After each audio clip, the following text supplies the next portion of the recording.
Okay, the heck with it. I'm pretty sure we're live. Let's just go with it. Put this up on the screen. Start flying. What do you say? We're landing at Oakland right now. Make a couple stops here. Now, I didn't set this up properly. This is not going to be my greatest effort. Let's see if I can recover.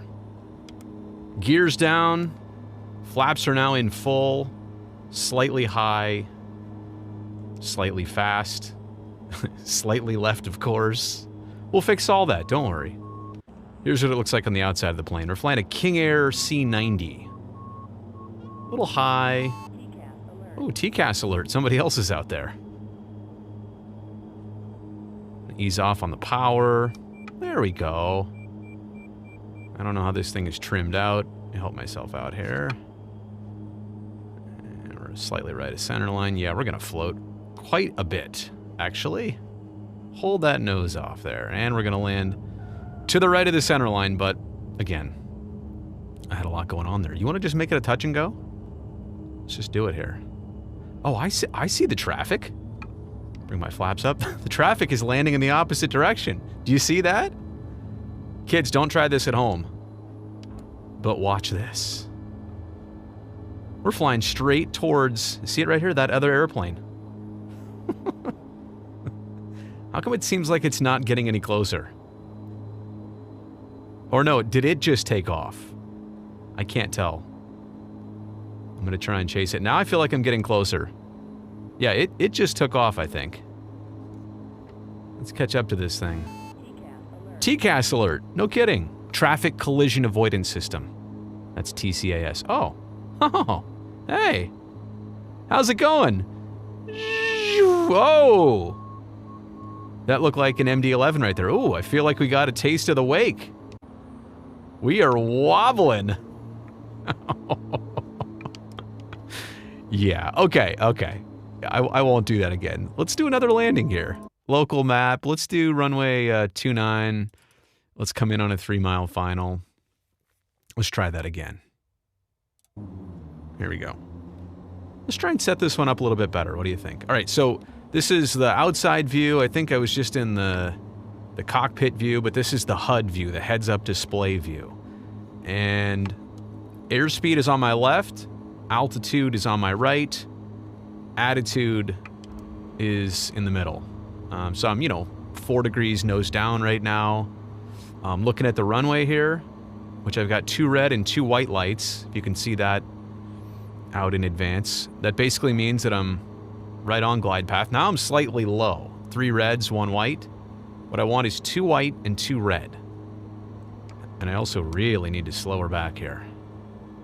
So I'm going to hold the nose up, ease off on the power. There we go. 2 white, 2 red. Try and stay right in that glide path. Bring it all the way down. Slow it back this time. Gears down, full flaps. Slightly low, but slightly fast. So I'll trade that. Look, another airplane coming right down the runway. What is this? So you know what? In real life, full power. Gear up. Positive rate. Bringing the flaps up. We're going around. Yeah, see, look at that. I couldn't be a good... And actually, I'm going to fly slightly to the right of the runway center line so that I can keep an eye on that guy down there. See that guy down there? He was landing. Or she was landing. So, let's try it again. One more time, and then we'll start the live chat. I know, I'm just messing around here. All right.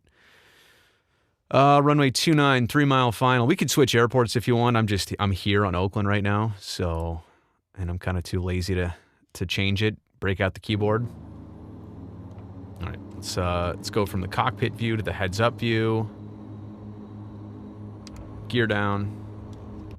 Give you an idea of the wheels coming out. There they are. 165 knots and slowing right here, so...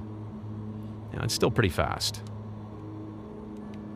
Bring out some flaps. I should probably post this on Twitter that I'm here live streaming. I don't know how many people are checked in. I just know that Fridays, for whatever reason, when I live stream, people are busy. They are not around for this normally. So, could be a small audience tonight. Whatever. It's fine. mean, I like doing it for a crowd, but it's all good. I feel like I'm getting bumped around here quite a bit. This is one of the more turbulent flight sim sessions I've had. Not really. I mean, you can crank the weather up pretty good on this thing. Like, you can make it like actual instrument weather. You can't see the runway until you're at minimums, which, you know, is pretty close to what I just... Right there. I was going to say I just passed it, but it was right there. All right. Let's ease up on the power here. I don't want to float this time, so let's just hold that nose right there. Oh, yeah. Oh, yeah. All right. And I see way down the runway that same airplane. Again, this is a simulation, so you get what you get. Let's do one quick takeoff here. Let's bring the flaps up halfway. I don't know what speed I'm looking for. Probably 100 knots. Rotate. TCAS alert. Positive rate. Gear up. Here, let's buzz our friend over here.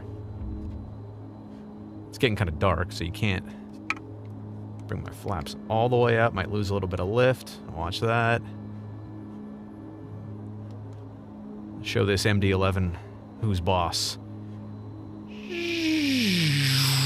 Well, we probably clipped their tail. That's why you don't do that. Here's a look at San Francisco across the bay, actually. Oh, there it is. Look at that. Bay Bridge off in the distance. Is that Sutro Tower? Downtown's over here. San Bruno's over there. Anyway, that's enough flying for one night. We'll head off into the sunset here, literally and figuratively. Okay. Welcome to the live stream. Give me a second to take my controller out of here and to acquire the beer that I've brought in the home studio tonight. Double IPA. As always. You know what else I did today? I updated my soundboard. Ooh, that's pretty loud. I didn't necessarily mean to have it that loud. I apologize. Hang on. I'll fix that. There we go. That's a little bit better.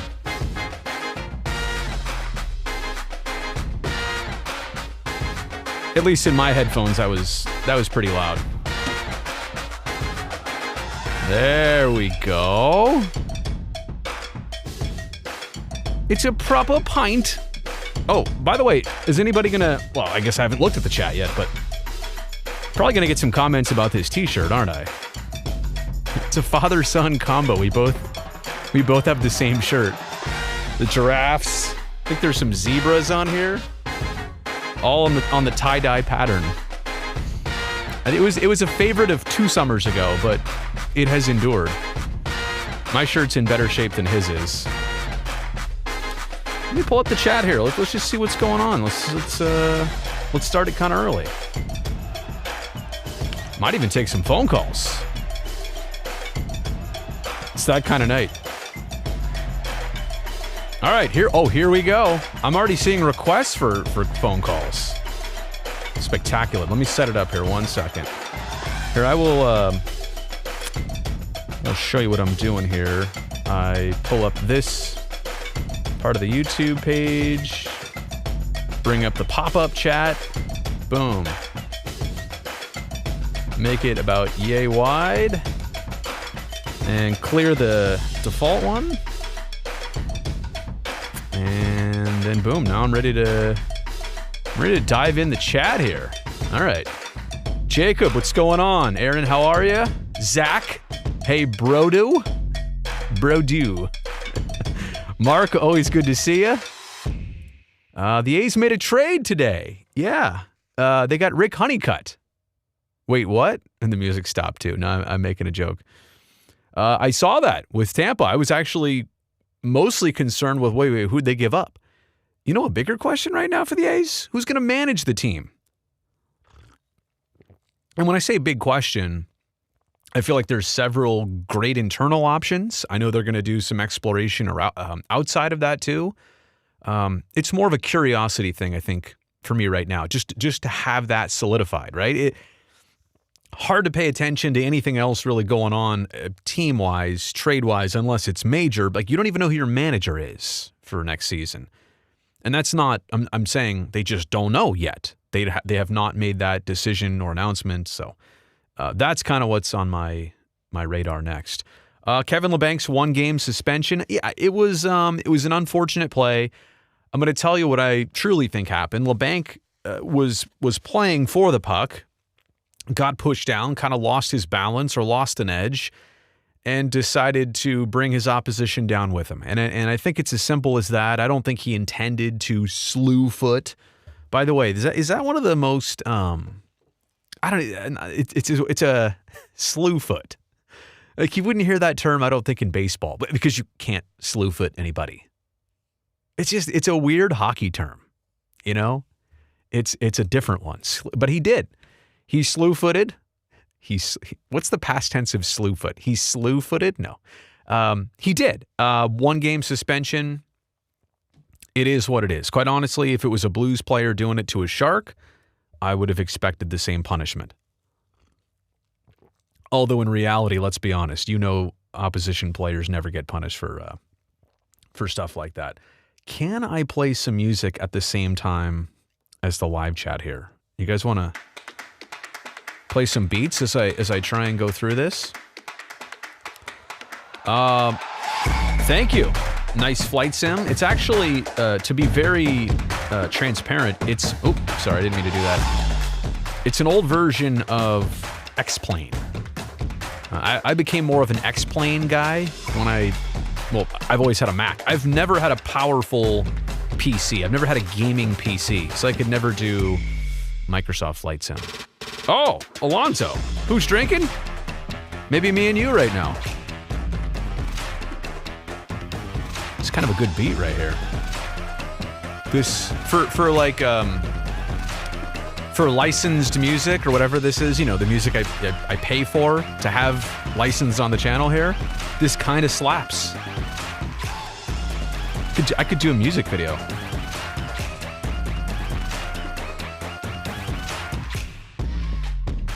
Ready for the camera change? One more time. Boom. Hear that bass? Is anybody listening on really good speakers, by the way? You kind of get that full bass drop effect right there. Let's go back to the chat.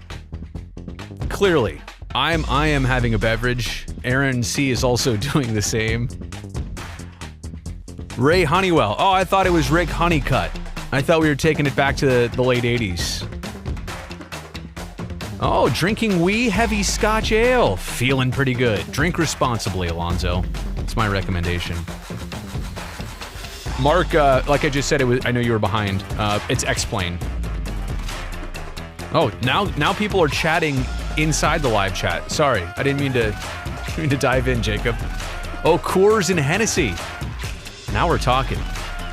Zach, I do not think Brent Burns should be messed with at this point. I think this season especially, he and Mario Ferraro have been most important players. Okay, you've heard the term most valuable player, and I guess that could be true too, but most important players for the Sharks this season are Burns and Ferraro. The minutes they logged during those 6 games with 4 D-men out and that whole situation, imperative, and it will continue to be this year. So I'm going to say I would not, there were times in the past, there were years in the past where I was like, maybe give it a try. What do you have to lose? He's good at it. Maybe it jumpstarts the team, jumpstarts him too. Don't mess with him. Do not mess with him at all right now. Joe saying, anyone hear that the A's put in an offer on land in Las Vegas today? No, they didn't do that, Joe. I think the quote that I read to the Las Vegas Review-Journal was that they've narrowed it down now to a couple sites that they're considering making an offer on. That's at least the way I've understood it. I should probably do a whole separate video on that eventually. The race between Las Vegas and Oakland, which I've talked about before, but I've never really addressed the point at which Oakland should really start sweating. And when Las Vegas has a ballpark, a piece of land picked out, and when that financing becomes clearer, I think that's the point. I mean, you're driving a race. If you can't see the car that's chasing you in the rearview mirror, you're you're fine, right? When you see it, okay, now I've identified it. I know it's behind me. I know a distance. I can't judge the distance. It's hard, right? Objects are larger. What does it say on the mirror? Objects in rear view are larger than they appear, or anyway, it's hard to gauge the exact distance it is behind you. But I mean, at some point, when land is picked out, a site is selected, funding is being talked about, the heat is on. We're not there yet, but I think they're saying their goal for that is January. We got about 5-6 weeks until January.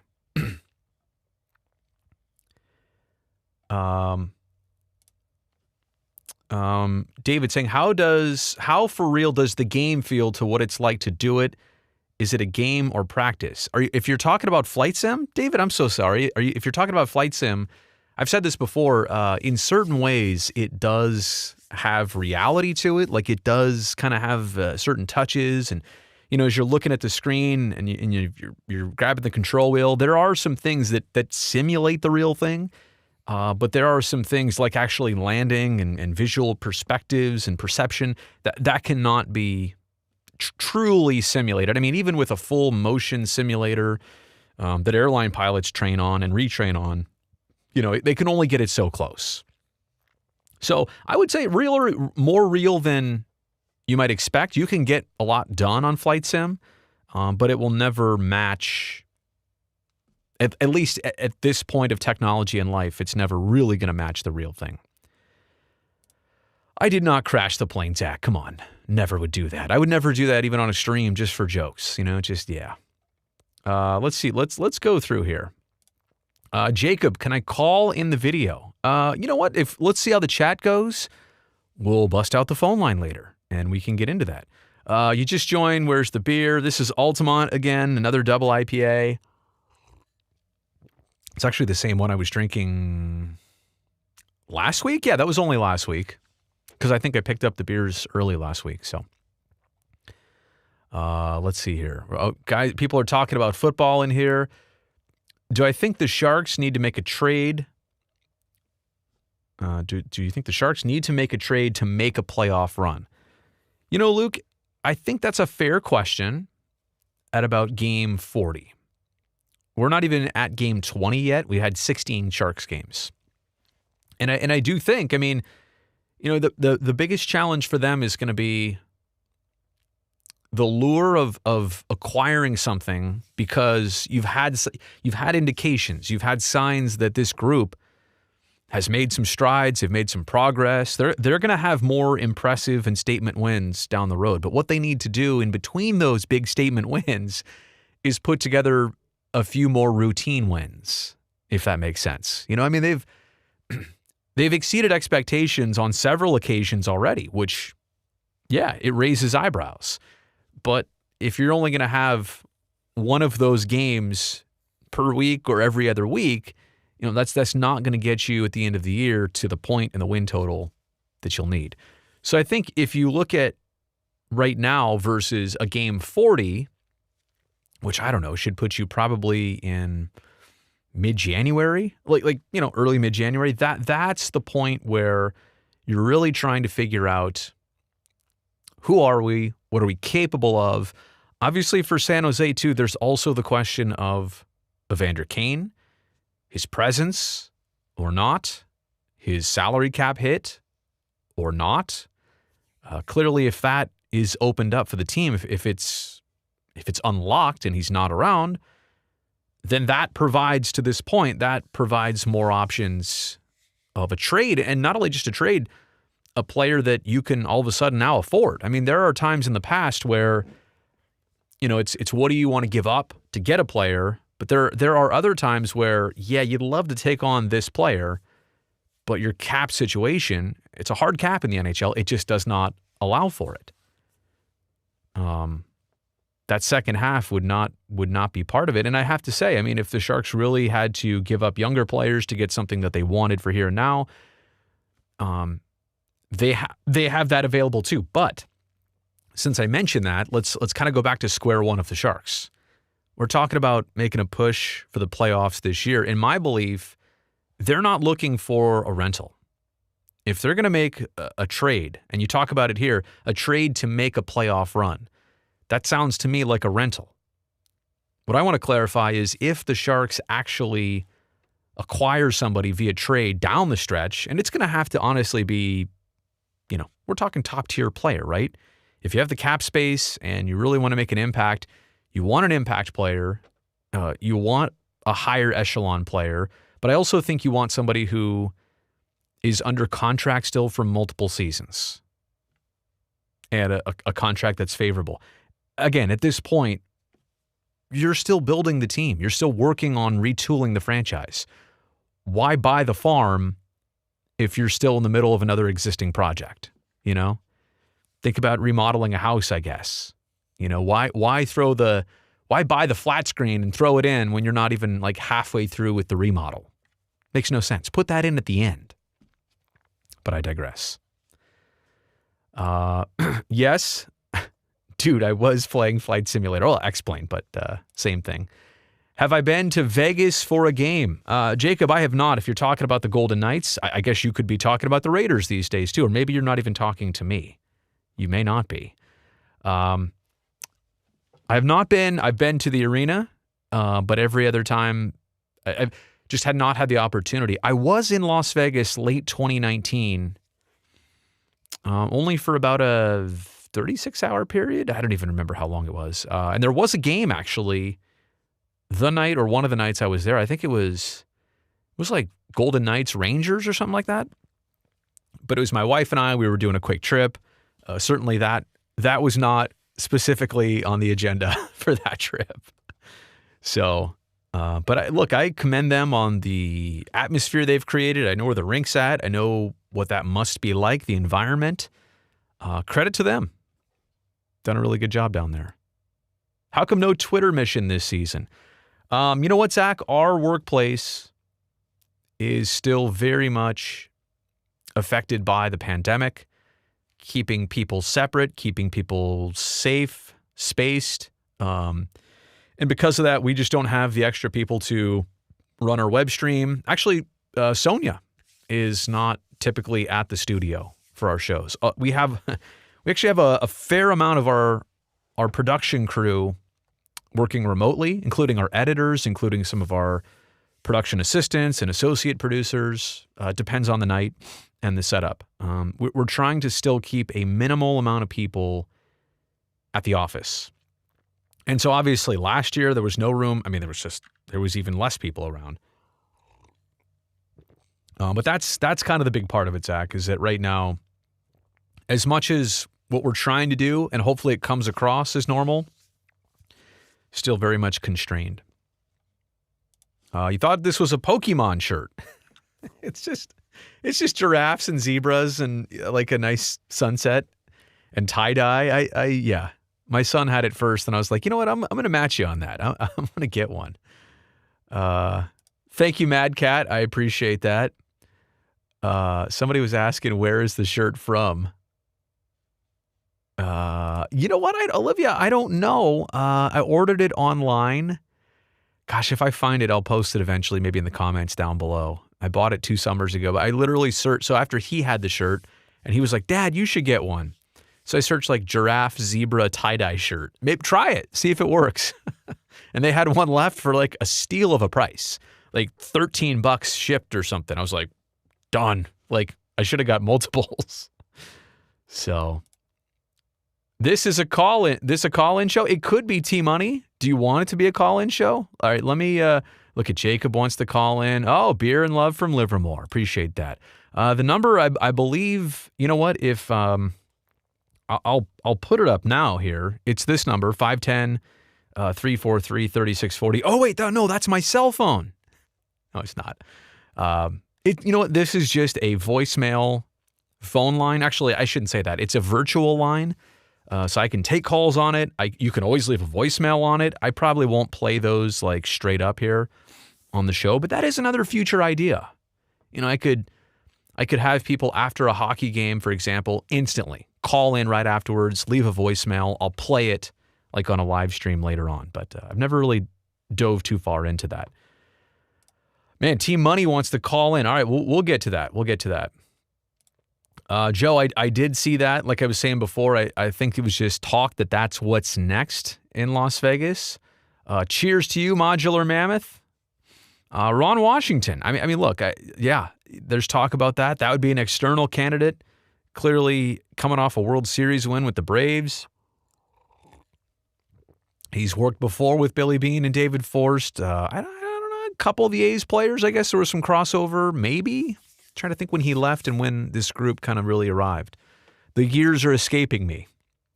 How bad are the Kings? The LA Kings or the Sacramento Kings?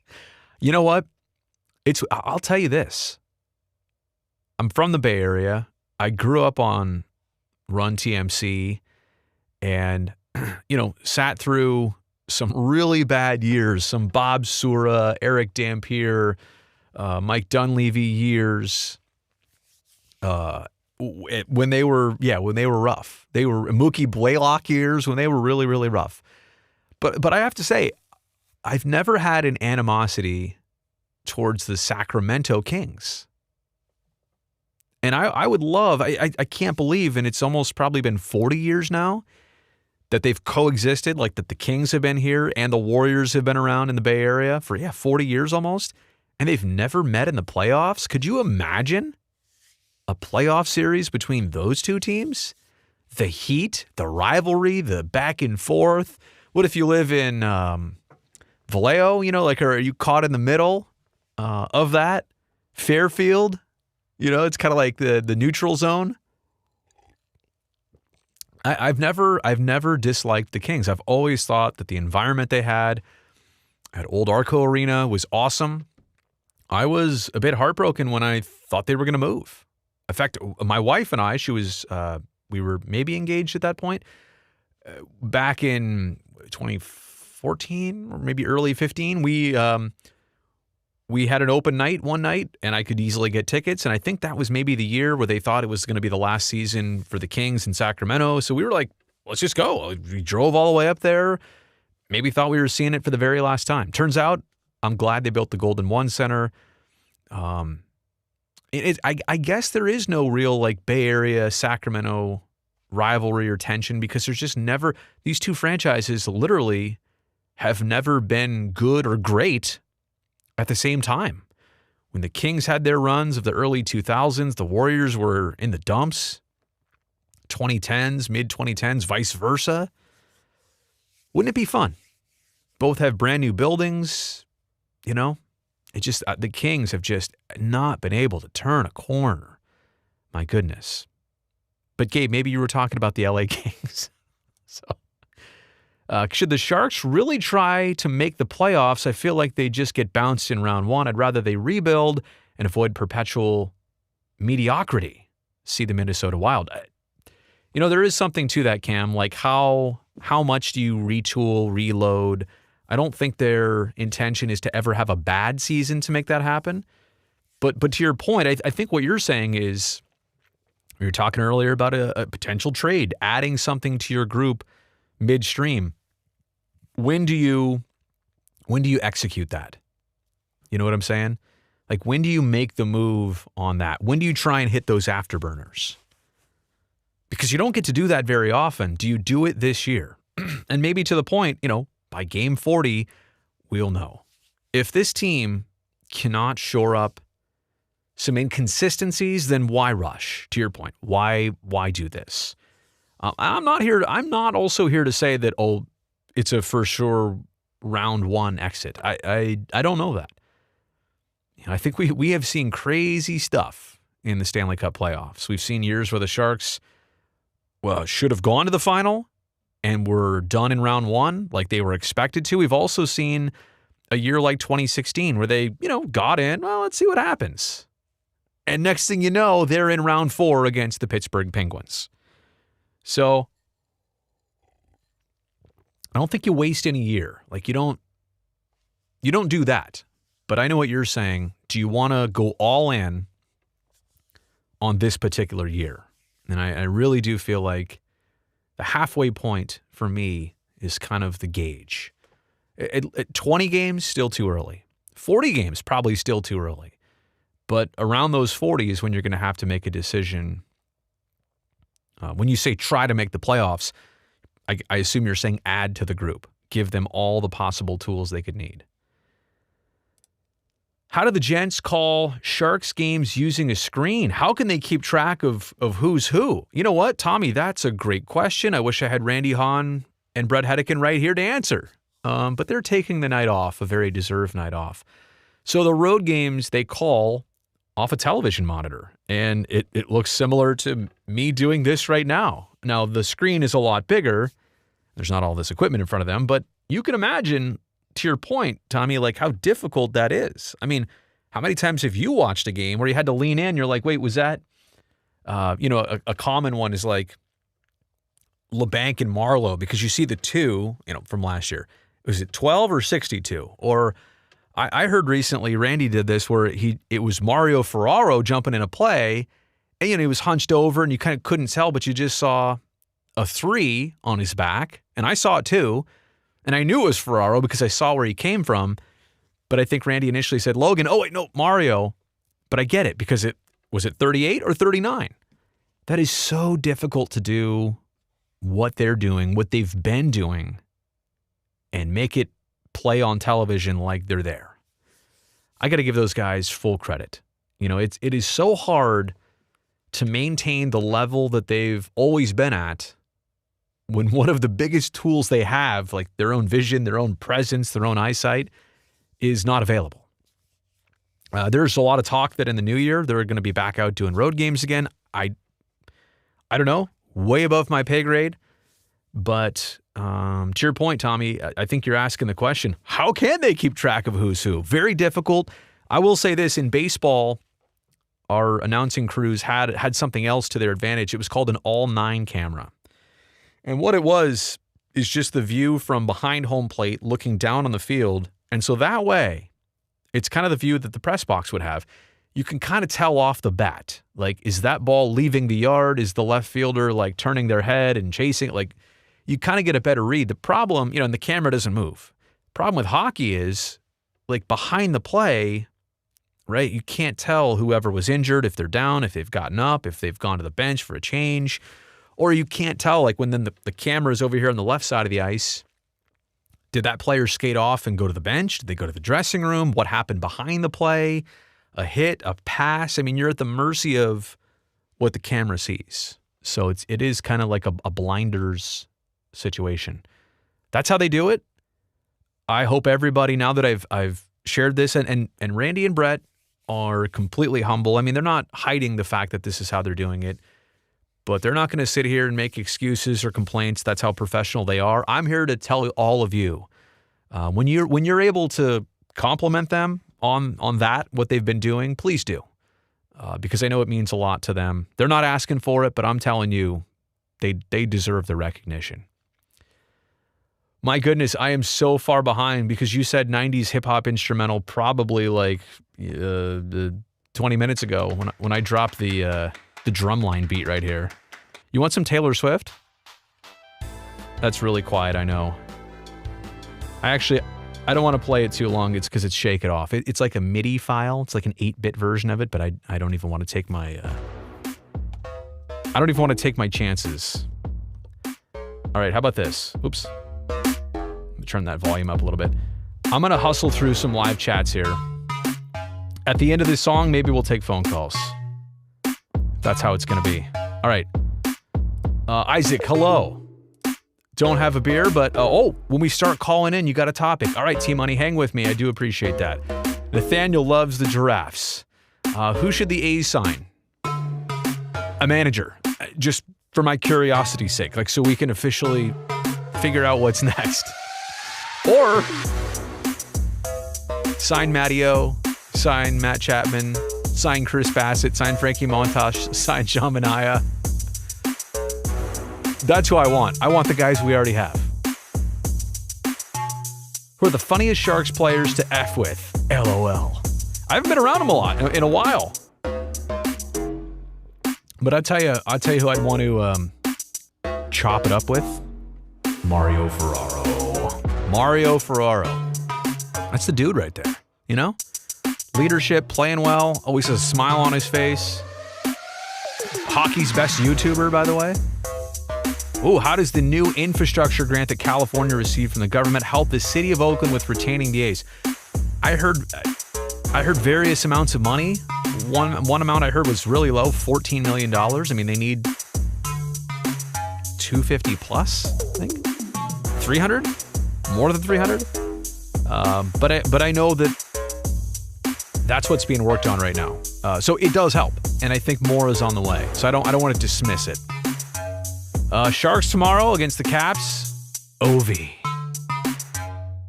Yeah, no, Zach. I'm gonna have to take that one away. Hi, Zach. Bye, Zach.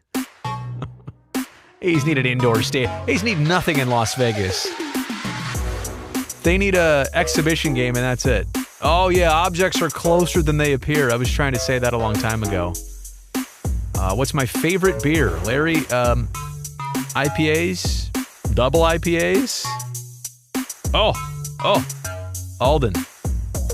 Birria. Okole Maluna. Okole Maluna? Bottoms up. Alden, if you're still here, and I know I probably butchered that. I'm sorry. Okole Maluna. I'll try and remember that, actually, for my next trip whenever I get to go to Hawaii again. All right. Oh, thank you. Did a great take the other day for the 3 BART stations for Howard Terminal. Real question, have you bought the beers on the BART walkway? No, if you're talking about the pedestrian bridge, no. But I've smelled the bacon-wrapped hot dogs more than once. As somebody else put, I think they said this, have you ever smelled the medical-grade Kush as you walk by? Yes, smelled that too. So there you go. Oh, Rosie, Adam Rosales would be a great A's manager. I mean, look, do you go the route of somebody brand new like that? If you're going to go that way, why don't you just go Stephen Vogt? Right? Says he wants to do it. He's got 0 experience, but he would be fresh out of the game. I don't know if he's retiring. I think I owe Stephen Vogt a celebratory, text message, congratulatory text message on the World Series. I was thinking about doing it right now, but you know what? 10 p.m. California time on a Friday night, way too late, way too suspect. I don't care if I don't care who your bros are. That's not a 10 p.m. California time text. Oh, thank you, Alden. I tried. Swear you thought the A's would have signed Wash by now. Oh, Matthew, this is awesome. Big Sharks fan from New Zealand. So the fact that you're watching from New Zealand is tremendous to me. Is it tomorrow? Actually, you know what? I think there's a way for me to figure this out. Oh, look at that. Let's take a look here on our world map. Where is New Zealand? Right there. So, it's tomorrow. Man, it's like, try to lean in here and see New Zealand. So the time zone, it's in the M time zone. So, oh my gosh, it's tomorrow at 8 o'clock. It's tomorrow at 6 or 7 o'clock. Sorry. Yeah, I wish I could point to that on the screen. But it's like, it's tomorrow. There's New Zealand. Wait, there's New Zealand down there. It's tomorrow at 9 o'clock in New Zealand right now. No, 7. What'd I say? No, 7 or 8 o'clock. Sorry. PM. What a trip. All right, sorry. Let me go back to that. Anyway, thoughts on Johan Garpenlov getting interviewed by the Sharks tomorrow? Maybe a nice. I don't know anything about that. Garpenlov getting interviewed by the Sharks tomorrow. That's news to me. Currently the Swedish head coach. All right. If he comes over here, can he bring Eklund back with him? In all seriousness, I'm sorry, Matthew. I got nothing on that because I just don't know. All right, let me set up the phone situation here, and then we can take some calls. In fact, while I do that, I'll just go ahead and put the number right up on the screen. Going to set the audio up here so that the calls come in nice and crisp. Team Money is really trying to get in. So we're going to let T-Money get a chance here. The Swedish Ice Hockey Federation put out that he's looking at 5 different teams at the moment. I didn't know. Did not know that. I'm a good 7 or 8 or 9 hours behind Sweden. So that's my excuse in this case. Okay. Let me get the... Oh, sorry. You know what? There's the phone ringing. Hello from the 209. Who's this? Hey, it's Jacob from the chat. Jacob. So this is not T-Money. Oh, no team money. You saw T-Money in there too, though, right? I didn't know if that was your handle, real name. Anyway, so Jacob, how you doing, man? Oh, I'm doing good. Just chilling from my city, Modesto. Modesto, huh? Is it raining out there? Oh, no, it's just a little bit foggy, but, you know. I was noticing before I went in the studio here that a little sprinkle outside here in the immediate Bay Area. So I didn't know that was on the agenda, but here we are. So what's on your mind? Well, just enjoying my teams. I'm a 49ers A's fan, and I know I said we made a trade today, Honeywell from the Rays. Yep. And yeah, hopefully more are coming, but we really just need to sign, like our current roster. Well, I'm gonna tell you this. I'd like to just figure out what comes next. You heard all the talk, I'm sure, about the A's listening to offers on everybody and starting a new cycle. I just how do I say this? If that is going to be what happens here, selfishly, I just want it to start and finish on the same day. It's not gonna happen that way. I'm just saying, like, rip off the Band-Aid real fast. Let's see where we're at, and then let's move forward from there. But yeah. that might, and it all starts with the manager. Might be a painful Band-Aid, And I agree. I don't want to rush that process, but I'm interested. Aren't you? Oh yeah. Who's your front runner? Who would you like to see? To be with us, or for manager? Oh, for manager. So I would take Ron because he was with us in 2015 as our batting coach. Yeah, well, I know he was infield coach officially back then. Maybe he was bench coach entirely. Was that the year before I think Matt Williams jumped in? I honestly lost track a little bit of of some of those middle years there. But yeah, it was about that time. Right. But if he's like going to resign with the Braves or just going somewhere else, I don't know. It's just so hard because Melvin. Oh goodness. Yeah. I mean, yeah, I'm a documented Bo Mel fan too. I feel you on that. It's not gonna really sink in with me either. I think until spring training or until I start seeing actual games. He's wearing the Padre uniform and the number 3. It's just, yeah. Especially we go to San Diego. Yeah. Well, you know what? If they, does the AL West play the NL West this year? I'm not sure. But I think I might make just a separate personal trip to San Diego this summer. Check in with the old skipper. go see Petco. Go visit the gas lamp. Hopefully get a preview of Howard Terminal 2026. I don't even know what year, but you know what I'm saying. So, all right. Yeah, it should be fun. Well, I appreciate you calling in, and thanks for being the first, and thanks for being there on the live chat too. Oh, you're welcome, and go A's and go Niners, even though I know most people are Raiders. That's all right. No, hey, fun fact. I was actually named after 49er quarterback John Brody from back in the day. So, geez, that's like before the glory name. Yeah, no, that was before I existed too. Hey, so I'll tell you this, and I don't know if it makes sense or not. I don't know what age you are, but for me, being 40, the Raiders were gone when I was born. Like they had just left. I think would they leave in 82 or 83 or something like that? I was born in 81. So they did not exist for me growing up, but they didn't come back till what, like 94 5 or 6.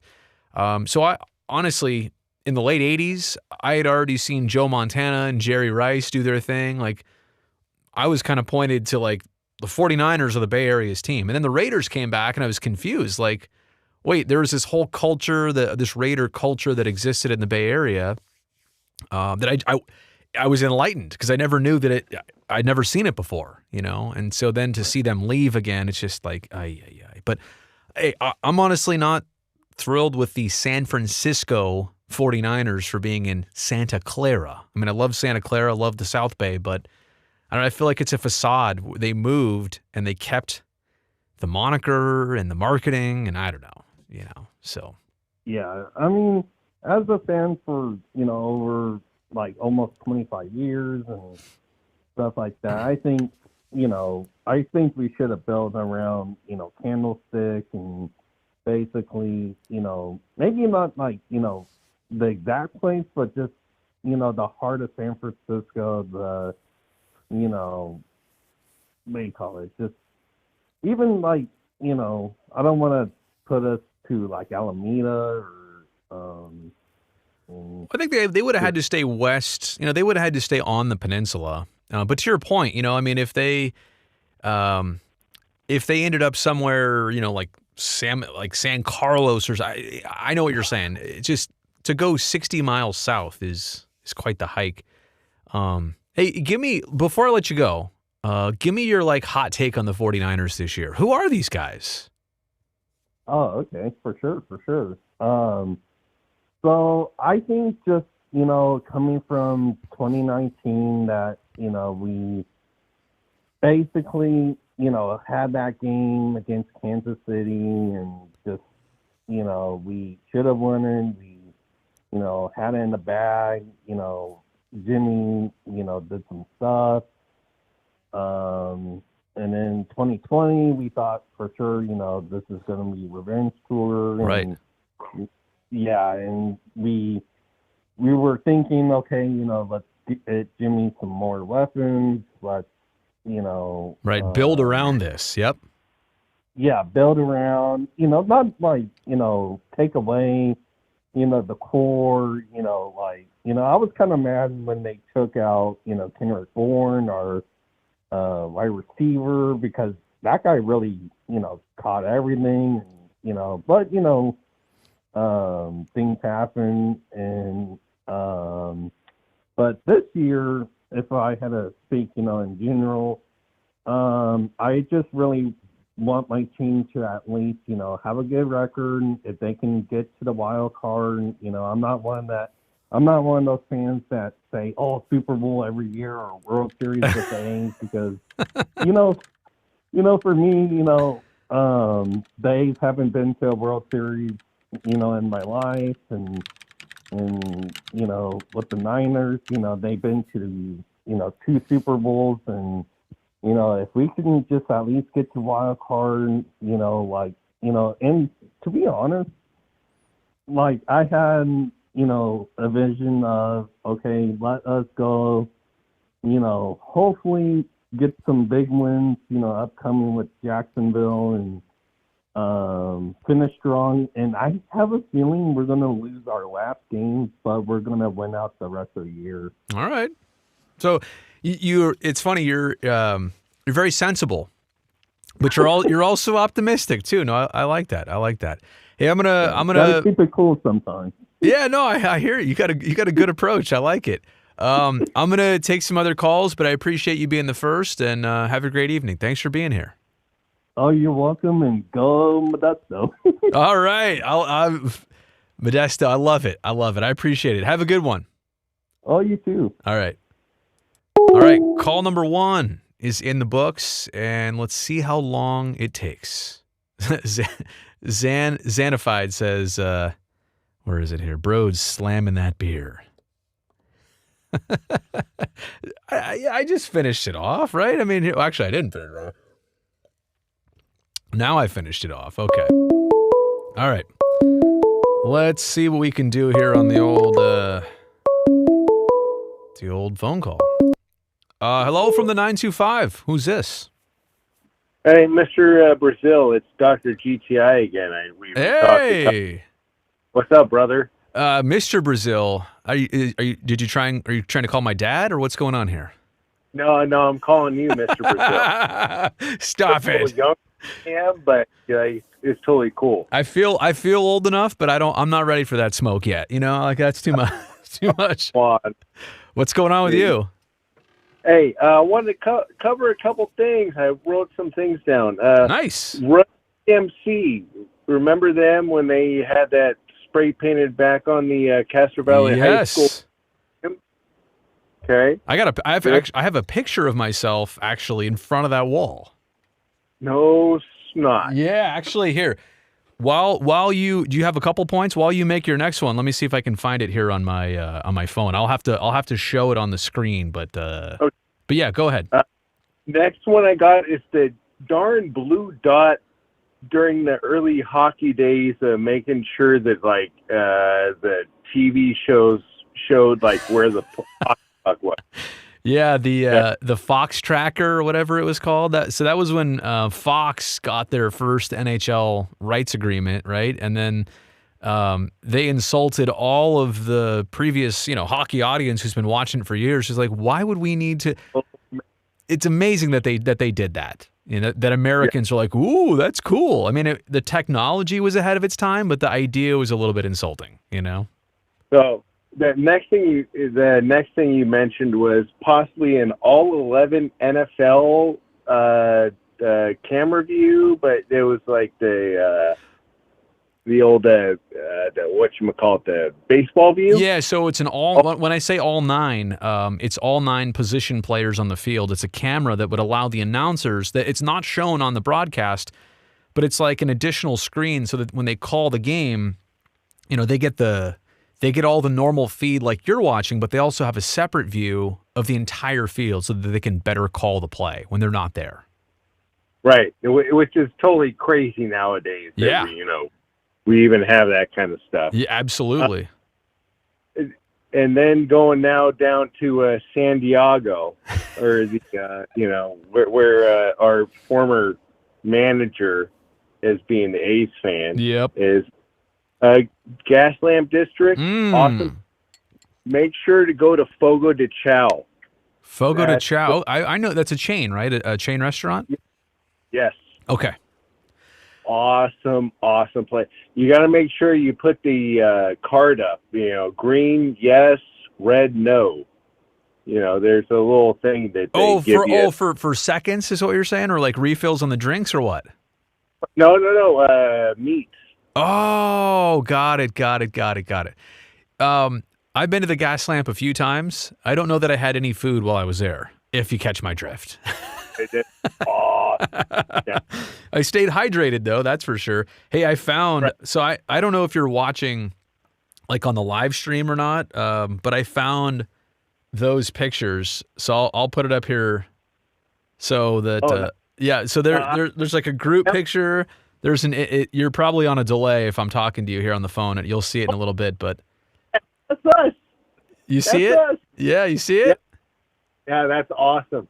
No, that was back so I was 1993, I think the Castro Valley High School decided to do that. Yeah. It says on here that the date was 91 when that picture was taken, but I don't know. It could be wrong. No. So actually that's pretty much right. Somewhere in the early 90s. I feel like it was not 80s. I feel like it was 90s. It was the early 90s. It was shortly after because I started going to the old high school there. And back in 1990, they still had a smoking section out there between 100 Hall and the smoking section.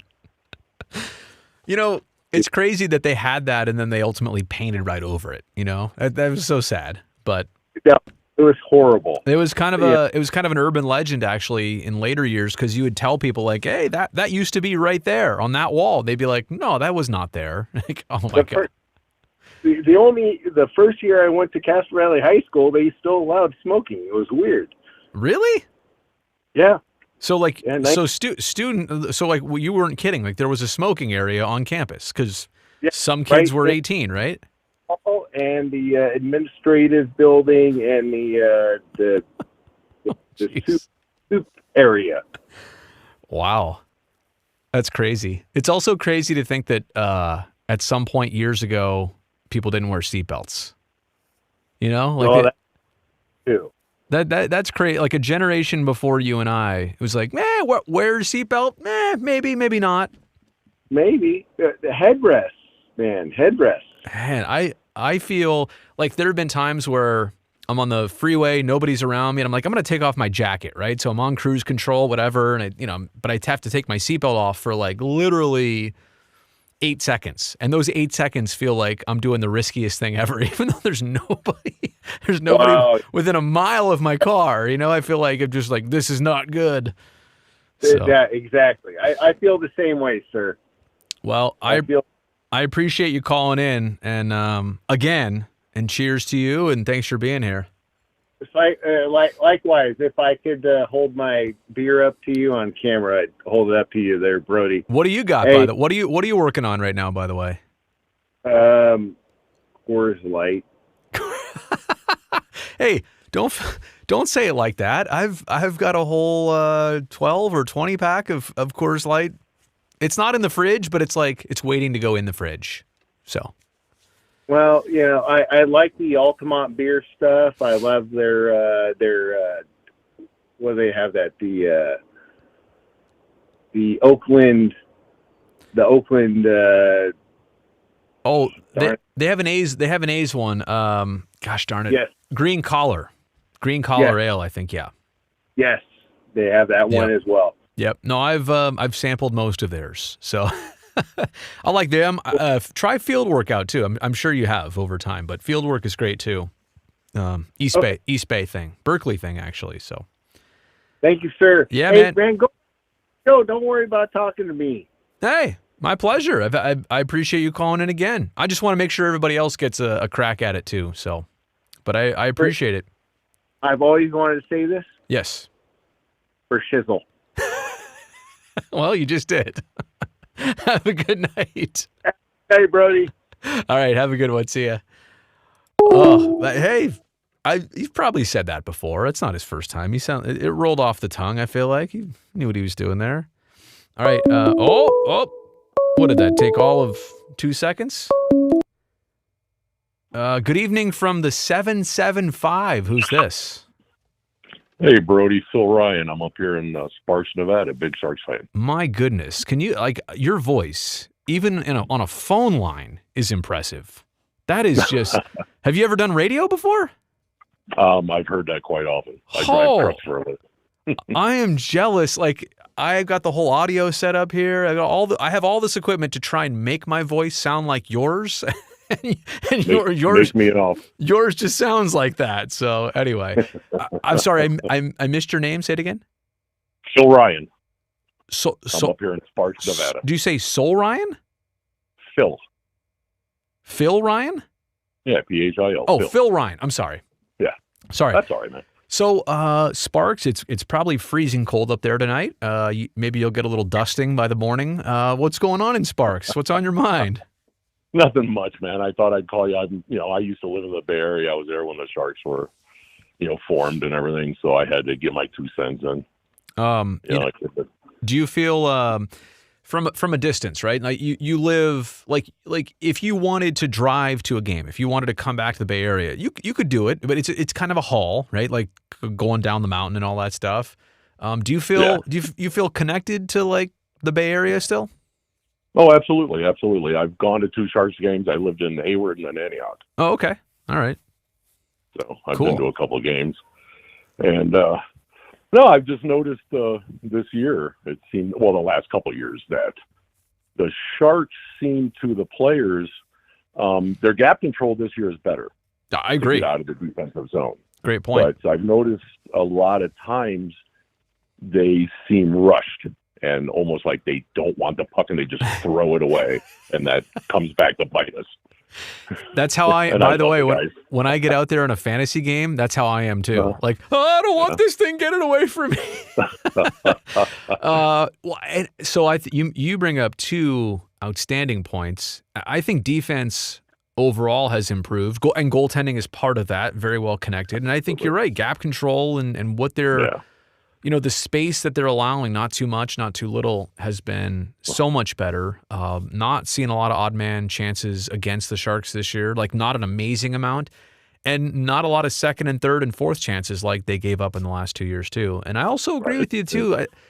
I know what you're saying. Like a lot of times they're rushing the pass instead of maybe skating with the puck a little bit. And I don't know if that's comfort in a season, comfort for certain players, the pressure they feel like in that situation. I don't know. I can't put my finger on it, but now that you've mentioned that. In the game. Yeah. Yeah. In the games they played well, they've done that good, 2-3 short passes and they're out. Yeah. And they're rushing down into the offensive zone. And Yeah. the games they've been horrible at, like last night's game. Yeah. That's it. They were just coughing it up and throwing it up the middle, and it's coming back right on, Reimer. And, if it wasn't for him the other night, it could have been 8-9-1. I'm glad you said that too. I think he made 44 saves last night. Oh yeah. Just, amazing. Like, yeah, and to your point, a 4-1 game, it probably would have been 6-1. I mean, easy 6-1 if it weren't for him, especially in that second period when the Blues really put it on him. What's your gut instinct on, like, we're 16 games in. Let's say we're at game 60. Where do you see this team game 60? I see them maybe 4 or 5 back. Okay. Knocking on the door. You're saying 4 or 5 back of a playoff spot or 4 or 5 back of a playoff spot. I think they'll be right there in the hunt toward the end. Yeah. I like what I see. I mean, they're coming out ready to play. Yeah. And they're actually playing a full 60-minute game. I grew up in Chicago. I played hockey from the time I was 7. My parents had season tickets to the Blackhawks, so I got to watch Bobby Hall, Dennis Hall, all those guys. And I even played ice hockey and roller hockey in the Bay Area. That's awesome. That's awesome. Out of Livermore and stuff. Yeah. You got to go to Hawks games at the Chicago Stadium, right? The old barn. Stadium. Yeah. Absolutely. Yep. That's awesome. Got to see him. Stan Mikita, the school I went to, or actually I should say the junior Pee-wees I played. It was a school put on by Stan Mikita, so that's awesome. I'll drop some names. Oh, and hey, Moose Drool Brown Ale, very good. let me one right here. Let me write that down. And I think it's cool too. People here in this area, they love the Sharks, they love hockey. The game has come to us ever since the early '90s. Honestly, if it weren't for the Sharks in 91 to 93, and really 93 when they moved, I would have loved to have gone to a game at the Cow Palace. I never got that chance. I mean, I was 10, 11, 12 years old. Yeah. But it's cool in the travels I've had across the years to go see what hockey is like in Chicago or in Philadelphia or Pittsburgh or in New York. And it just, where the game has been for many more decades than it's been here, and to see how it's such a cool environment to kind of see teams with that deep history, teams that have won it all a few times over. So Chicago is very rich, and all current issues they have aside right now, I'm going well before that. Right. That type of history that they've got, it's pretty cool. So yeah, I got to see them in the heyday. I mean, the great players, Keith Magnus and all that kind of stuff. Wow. It was awesome. It was loud. Yeah. I remember 10, 11. So Doug Wilson. Oh yeah. Hall of Fame. Sorry, didn't mean to step on. No, you're good. You got to see him at the Norris Trophy, Doug Wilson. Absolutely. So his speech was great. Humble. I wanted to ask you this about the Sharks, your perspective. You tell me if I'm far or close on this take. Like, there have been a couple games this year. It sounds like you watch almost all of them. I watch. I don't miss a game. I tape them. That's great. So I would say they've got, what do they have, 8 wins this year? I would say that they have probably at least four statement wins, right? But the problem is those 4 statement wins and the other wins around them are so far apart that consistency is kind of their problem. Like they're capable of it, but not doing it often enough, not having a game like 2 games ago in Minnesota or 4 games ago in Calgary. They're not having those nights often enough, or they're not beating a Winnipeg in between. They're not beating an Avs in between. And Colorado's a good team too. Like, don't get that wrong. But They're fast, yeah. Or beating a New Jersey. Like they lost to them in the shootout. They never trailed in that game. And they ended up on the wrong side of not getting 2 points. So, you know what I'm saying? Like the challenge is, you know what they're made of, and you know they're capable of it. It's just not happening enough. Am I close on that? Yeah, you're absolutely right. They need to string a few together, and I think they'll build even more confidence, and then maybe they can keep that going. But you're absolutely right. I don't understand how they can put such a good game together like they did against Minnesota and throw the stinker against St. Louis. Yeah. It's like, guys, what happened? Yeah. And I'm not putting them down. I mean, I played, but not professionally. Yeah, no, I hear you. No, but I think it's a compliment, right? When you've seen a team and you're like, you're not bad. Like, you're a good team. I'm a diehard. Yeah. Well, and you said stinker, and it's funny. I always struggle with the right word to come up with. I've been calling them clunkers. There you go. But stinker. I mean, like, we're literally saying the same thing here. Like we're speaking. And I love the guys. I'm not bashing them. It's just like, that's not who they are. And like you guys say, they have an identity and they have a system, and when they stick to it, they're good. Yeah. But they get away from it, and that little starts creeping in there. It's like they say, it's like quicksand. Yeah. The more you fight, the worse it gets. The farther you sink. The other thing I'm sure you've noticed too, and last night was the stereotypical Sharks loss this season. The Blues scored in every period, which I mean, you cannot, like, there have to be some games that if you're trailing after one, you need to shut them out in the second period so that you can try and claw back in. You can give yourself a chance. The other thing is opponents scoring in all three periods. Last night, I think they said it was the second out of the last 4 games that they did not draw a penalty the entire game. But I think there have been at least 3 or 4 games this year where they don't get on the power play. And I'm not even here saying, oh, it's the refs. I'm saying how you play usually dictates how many penalties the other team takes. You know what I'm saying? Like, correct. You create those opportunities. So. Right. They skate hard, get the corners, muck it up. Get in there and fight and keep your feet moving, and you're going to draw a penalty every time. Yep. But I see a lot of times they'll take 1-2 strides and then they glide. It's like, man, keep your feet moving. Yeah. And get there, because you watch the other teams that are the higher echelon teams, and I mean, those guys are like shot out of a cannon after every loose puck. Kind of like the Barracuda. The Barracuda players were that way, but I also kind of sense that kids are amazing. I kind of sense though that here's the deal with them. That if you ask them to play at a certain level for 20 games, that'd be hard. The first 2 or 3, like they did, totally impactful. I totally get, but I feel like that's what separates the AHL players from the NHL players, is that the AHL players are just not ready to do that over and over and over again 82 times. The NHL players, they'll still not do it all 82, but they're more likely to maintain and sustain, a certain they're more predictable over a long season. So, absolutely, you're right, because those kids were looking good, and you were right the other night. That last game they played, what was it, their 6th game? You could see they were looking just a little tired. Yeah, that was the Winnipeg game, and then the Colorado game too. It's like you bring in 7 new players who haven't skated competitively in 2 weeks, and then the first game back, you're at altitude, which Mile High City, correct? You even from being in Sparks, a couple thousand feet up, like you're sucking wind up there, Yes, you are. Absolutely. I would have thought maybe they bring like a couple guys back, maybe let a couple guys skate, practices. Don't bring them all back at one time, because I had a feeling it was going to go the way it went. It's hard. It's hard though, right? Like to say, well, they're all available. Wait, you don't want to use them all? But no, I hear you. Oh man, I came up with. I got the COVID variant 2 months ago. Did you really? It put me down it put me down, and I've had both shots. It put me down hard for 3 weeks. I could not imagine missing just 7 games and coming back and playing hockey. Let me ask you. The guys are studs. Yeah. Well, let me ask you a question. You don't have to share this if you don't want to. I'm just curious. Sure. Like, as you went through that whole process, I have not, and only know people that did, but I haven't really talked to them about this. Do you know? Like, do you go back and instantly know, or do you find out where and how you got sick? Like what was? And I'm not saying you made a mistake or somebody else did too. I'm just saying like, is one of the first things you get curious about where and how did I get this, or do you figure it out?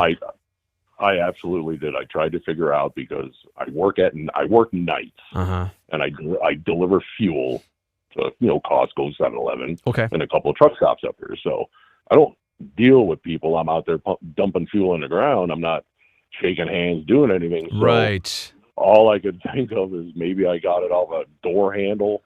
I pretty much wash my hands, don't touch my face. That's crazy. So, and everybody that touches the machines at the rack, put the fuel in the tractor, maybe there. But no, it's a tough one. But I'm sorry to hear that. I'm sorry to hear that you went through that, but I'm glad that that it's gone, right? That you're past it and you're all better. That's really rough. I mean, fortunately, I haven't had to go through that personally, but I would imagine like that's one of the first things you just start like what just happened here, like And let me tell you a quick story. Now that I know your career, May of I think it was 2018. My old car, I went to go fill it up with gas where I live, and then I drove to San Francisco for work that night. And I was noticing it was like sluggish on the way out there, and something was wrong. I mean, I had driven that specific car, more than 100,000 miles. Like I knew how it drove, and so I'm like, whatever. So I park it in the garage at work, fine.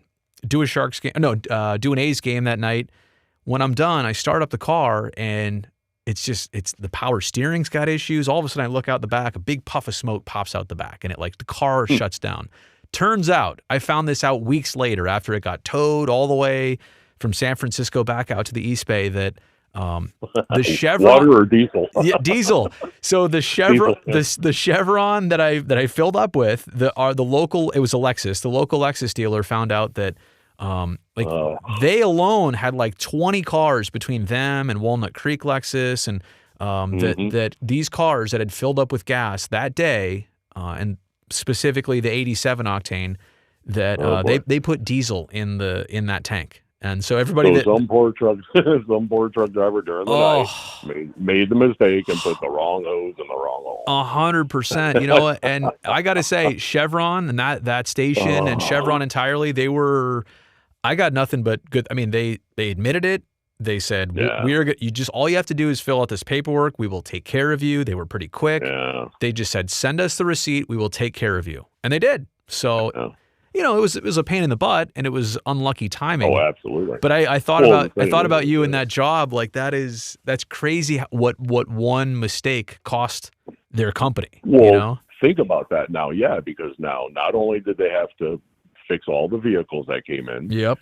They got to send drivers out there, and they basically got to pump that tank completely empty. Right. And now that is what they call, junk fuel.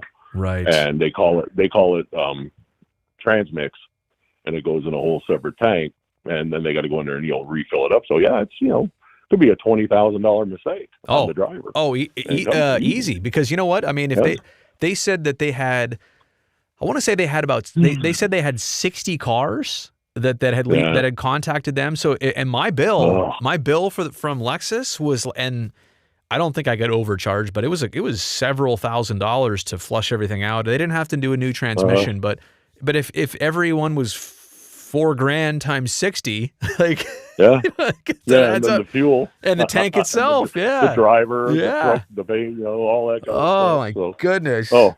Yeah, absolutely. And you got a Lexus out. Yeah, when I lived in the Bay Area there, I drove for Toyota at night. So, yeah, Toyota Lexus. That was, it's funny. The car I had before that was a Toyota Tacoma. So really, I just stayed in, and I had that truck since 2002. So I pretty much stayed in the Toyota family from 02 until actually April of this year. The Lexus is no longer around. Unfortunately. Right. So it just goes down a separate line, gets the Lexus tag, and it's a lot more expensive. Yeah, well, it was.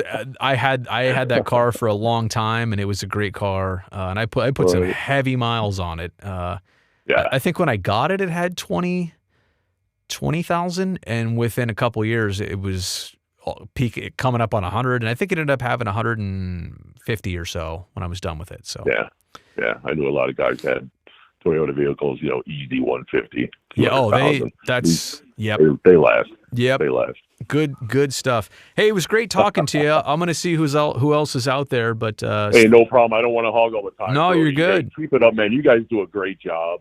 I love the Sharks. Tell Drew when you see him.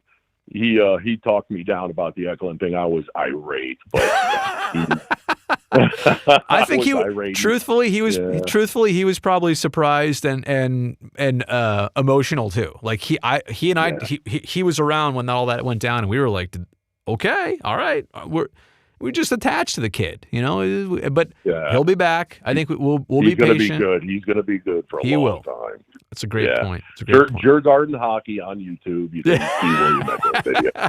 I've already got it in there, and it's saved, buddy. You know it. I followed them on social the other day. I was like, you know what? Marcus Sorensen's on there. I'm sad he didn't really work out here either. Too. He had some right. spurts, but I wish both those guys were over here. But bring back Crankshaft. That's all I got to say. He's a dad now. He has stayed in Sweden, I think, the entire pandemic. So I've not physically seen him in a while. And every time I text. Because he's so far ahead hours-wise, it's like literally tomorrow when he'll get back to you, So I love the hard-hitting physical hockey. Yeah, bring it back. Sharks, tell us the Sharks just have to finish hits, play strong, and I see there are going to be a lot of good things coming. Kids look great. I think they're going the right way for the first time in a couple of years. Hey, thank you so much for the call. Thanks for the support. Man. We'll talk to you down the line. Always watching. Yep. Awesome. All right, appreciate that. All right, we're crossing state lines at least tonight, right? Sparks, Nevada. So, would I love a phone call from Tokyo tonight or tomorrow morning in Tokyo tonight here? That would be great, but I'll take Nevada while I can get it. All right, from the 510. Hello, who's this? Oh, hey, Brody. This is Samuel J. calling from Union City. Hey, what's going on, Samuel J.? Hey, I just want to tell you I've been a pretty big fan of yours all the way going back to like high school Sports Focus, which I watched when I was in high school. Thank you. Appreciate that.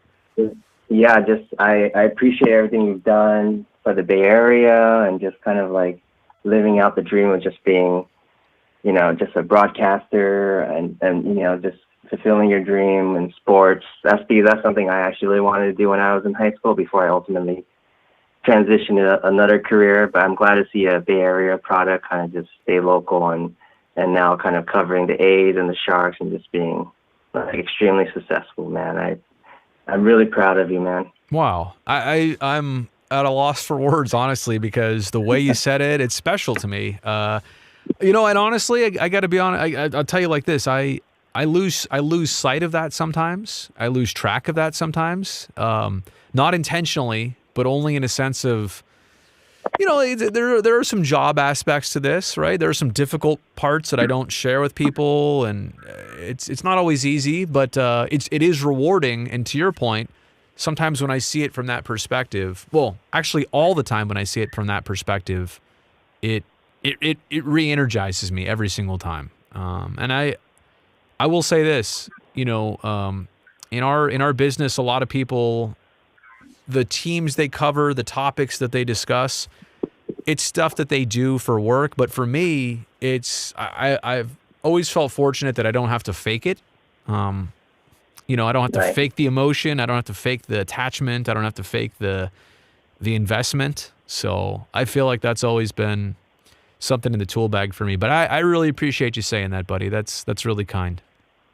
Oh, yeah, of course, man. Yeah, I mean, of course, anyone would just love to have a job that they can just go into. And I forget who said it best, like, you want a job that, that you don't have to do, but you want to do. Yeah. I think that's huge. And there's just so many awesome people out there. And you just think about it, the number of jobs in your field are just so limited. And that's kind of one of the reasons why I kind of transitioned out of that path, when I was like probably still like 20 years old, and I'm like in my 30s right now. But yeah, just really thought that you should know, you do a great job for the Bay Area, and I hope you keep doing it. And good luck with the YouTube channel as well. I see that's kind of growing every single day. Yeah, a little bit.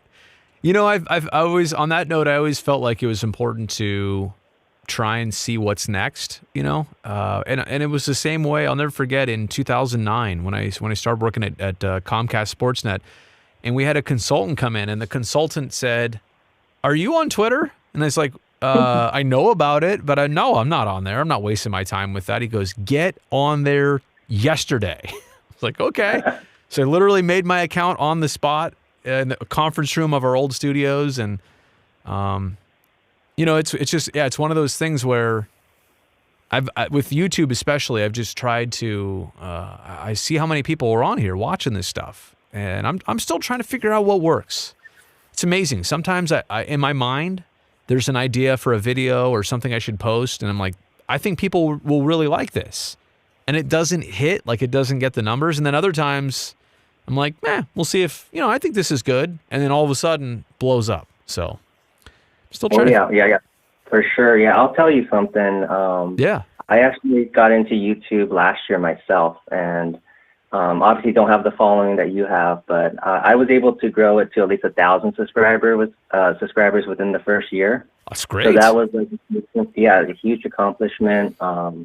And even though like there's gonna be times where like I'll make a video which I am really proud of, and I spent all this hard work and sweat and equity, and I'm like, you know, at the end of the day, I only gets like maybe like 50 views or something, and I'm like, that's fine for me because I know like I made myself happy making that video, you know. So yeah. You know what's crazy is before the technology that we currently have today, when I got into TV, I mean, you had no way of knowing who was watching, how many people were watching, because like we had ratings, but ratings have always been such a arbitrary guess, you know, at a precise number. But in the high school sports focus days, we had, you know, I just said, if I'm proud of this and somebody saw it, and even if only one person liked it, it's worth it to me. And so I've always kind of kept that in my, you know, and even like tonight, for example, like I said this when I came on the live stream, I've looked at even numbers, stats on YouTube of like what days of the week are good for my channel. Fridays are, for whatever reason, Fridays are terrible. Like, it's almost like don't even put anything, if you have something good and you have it on Thursday, just put it out on Saturday instead. Like I can't figure it out, but I decided tonight, you know what? I got the time. I'm here. I don't care if there's 5 people, 50 or 500. We're doing this, you know? So, you got the right mentality. Yeah. You got the right mentality of you're doing it to satisfy yourself. And if you're proud of it, and you know what? The other thing about YouTube, I don't know what type of videos you're doing, but if they're evergreen, right? If there's something that will always be appreciated, you watch. Like in 5 years, that video all of a sudden may have hit, may have got popular, and now it's got 500 views for whatever reason, you know? So. Yeah, you never know. That's the thing. That's why I like to make just all these like random videos, because you never know. Like, because the YouTube algorithm is just like so random. I realized it is. They'll just randomly promote your video like a month later about some random topic. Maybe something happened in the news or something, and then all of a sudden everyone's searching that term, and they you know, your video pops up.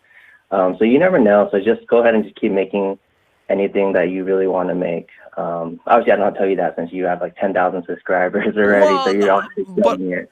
Honestly, though, I've leveraged other you know, I promote stuff on Twitter and Facebook. I think on, you know, between those two platforms, I think I might have like between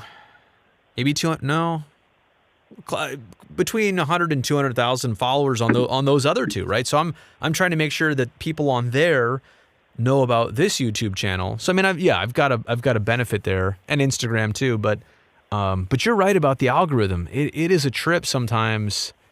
I mean, I also do videos on a lot of times production stuff like microphones and audio processing, because it's a popular topic, and it's something I also take a lot of pride in, you know, trying to create a good production value of all these videos. And so I try and share that sometimes. And crazy enough, some of those videos instantly when I put them out, they do okay. But I go back and 6 months, 2 years later, you know, 20, 30,000 views. Like, that was worth it. So, but it took that time for it to truly populate. So I don't understand it, but I guess none of us do. So don't be too frustrated. So right. So yeah, Brody, I won't take too much more of your time, but I was just curious if you had any maybe any clips in your like warehouse of Oakland A's like vintage games or anything. Do you have like the intro music for when they used to broadcast games on KICU 36? For some reason, I've been really nostalgic about that. Yeah. And I've been trying to find it for when the Warriors used to play on KICU as well. And I can't, for the last 10, 15 years, I cannot find it anywhere online. Since you have connections, I'm assuming you might have access somewhere to just like the intro songs. Because I just miss hearing that. It's been a while since I've been on that channel. Yeah, I'll tell you this. I might. So for me, access to it is entirely limited. The KICU studios in San Jose got like completely wiped out a couple years ago. Like they just shut them down, and then they moved everything up to Oakland with Channel 2. KTVU owns KICU. So long story short, they combined the two in one building, and there were tapes, old Betacam tapes of everything. I highly doubt that those still exist today. But I was notorious for saving a lot of things back in the day. I might have it. I'll take a glance through, and if I do, I'll put it right here up on YouTube because you're not the only one probably looking for that stuff. So let me see what I got in the hopper, and I'll see if I can pass some of that along. But yeah, actually, for a couple years, I worked on the Warriors broadcast in the early 2000s. I used to do like a halftime sports update. Was not on camera at all, like just kind of voiced over some highlights and stuff. But I saved a lot of material from back then. So yeah, I would love to see that as well. I mean, I just been trying to dig up some old vintage films. Obviously, the Warriors are like, they skyrocketed over the last like 7-8 years. I just want to go back to the days when they were not good. Yeah.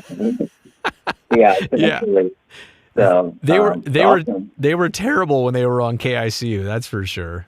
You probably I don't think my setup is enough where you can hear it on here. I don't think I'm set up the right way, but you can't hear that, can you? The music? No, I didn't get it. Yeah. All right. I loaded all of our current pre and post game themes actually on my new soundboard here, so I retooled it a little bit, but not the one you're talking about. So. Anyway, no worries. Well, I appreciate it. Like I said, if I can find that stuff, keep an eye out. I'll post it soon. Okay, appreciate it so much, Brody. Have a good rest of the night, man. Awesome. You too. Have a good weekend. All right. Take care. Samuel checking in. Love it. Let's see how long. See how long it takes for our next caller. Xanified. I'm gonna go back to another Xanified comment here, just saying that Brody's a great listener. Pass that along to my wife if you would. I'm kidding. Oh, hang on a second. I better answer this call before it goes away. Hello from the 510. Who's this? Hey, Brody. This is Daniel L. from Oakland. Hey, how's it going?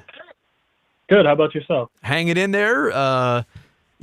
Home studio, live streaming on a Friday night. Actually, I'm trying to stay up a little bit later because if I passed out at 9, like tomorrow night when I'm working, I'd be hurting it at like 9 p.m. So. Oh yeah, of course, I feel that. Just trying to stay up. How are you doing tonight? Not too bad. Just watch some hockey. Not Sharks, but watch some hockey. Got to watch some basketball, so not too bad. All right. What's on your mind tonight? Yeah. So I think maybe this was like a year ago during the shortened season with the MLB. Mark Canha against the Giants, as he always does really well. Yeah. He did really well, and I changed his Wikipedia page to owner of the Giants. Right? Wait, you're admitting that you did that? Yeah, I did this. I love it. Reposted it. Oh, I did? You reposted it. Yeah, on Twitter, right? I love it. Yeah, that sounds like something I would do. Yeah. Yeah.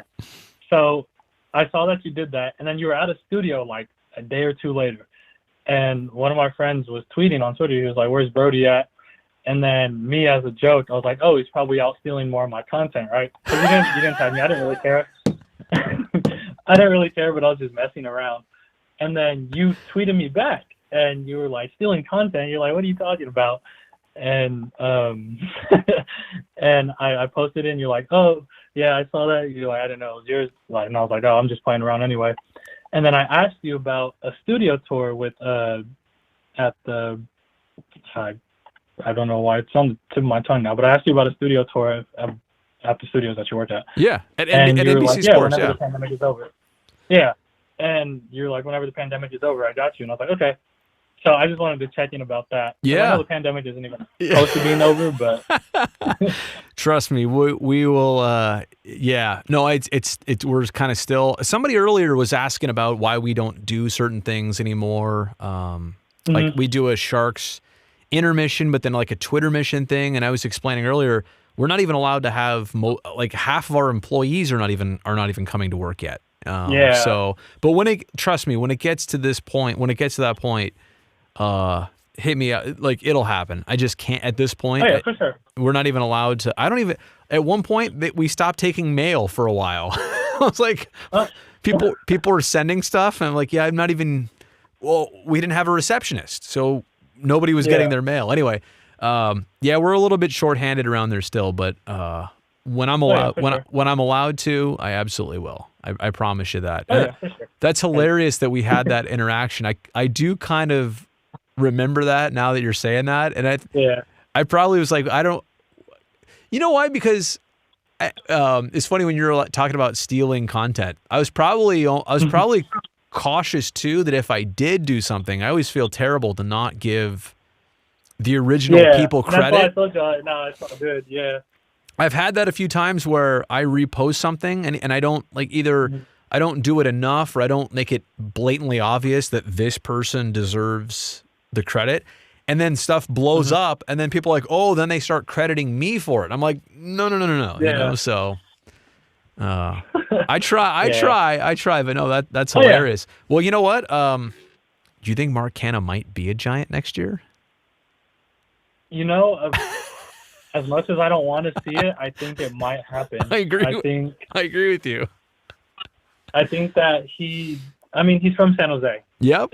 It's a connection to him. It's a connection to the Bay Area. Absolutely. And if the A's aren't willing to dish out money, which we've seen in the past they aren't, I think if the Giants were to, go to him and, hey, we got this amount, you'll stay here. You won't have to move anywhere. You won't have to move your family out of the area. Right. I'm fine with this. I think he looks at that and he probably thinks about it for a long time, and eventually he'll probably say, okay, yeah, that works out for me. Well, I mean, let's go down the list. Let's say like, the teams that offer him, something lucrative, like let's say the Seattle Mariners offer him something, and the Giants do, and let's just throw in like Rockies or Diamondbacks or I don't know. Well, I'm picking West Coast teams, right? But let's say those are he will pick the Giants in a split second. Because of course. To your point, because of location, because they won 107 games last year, because he would love that opportunity. So. Oh yeah.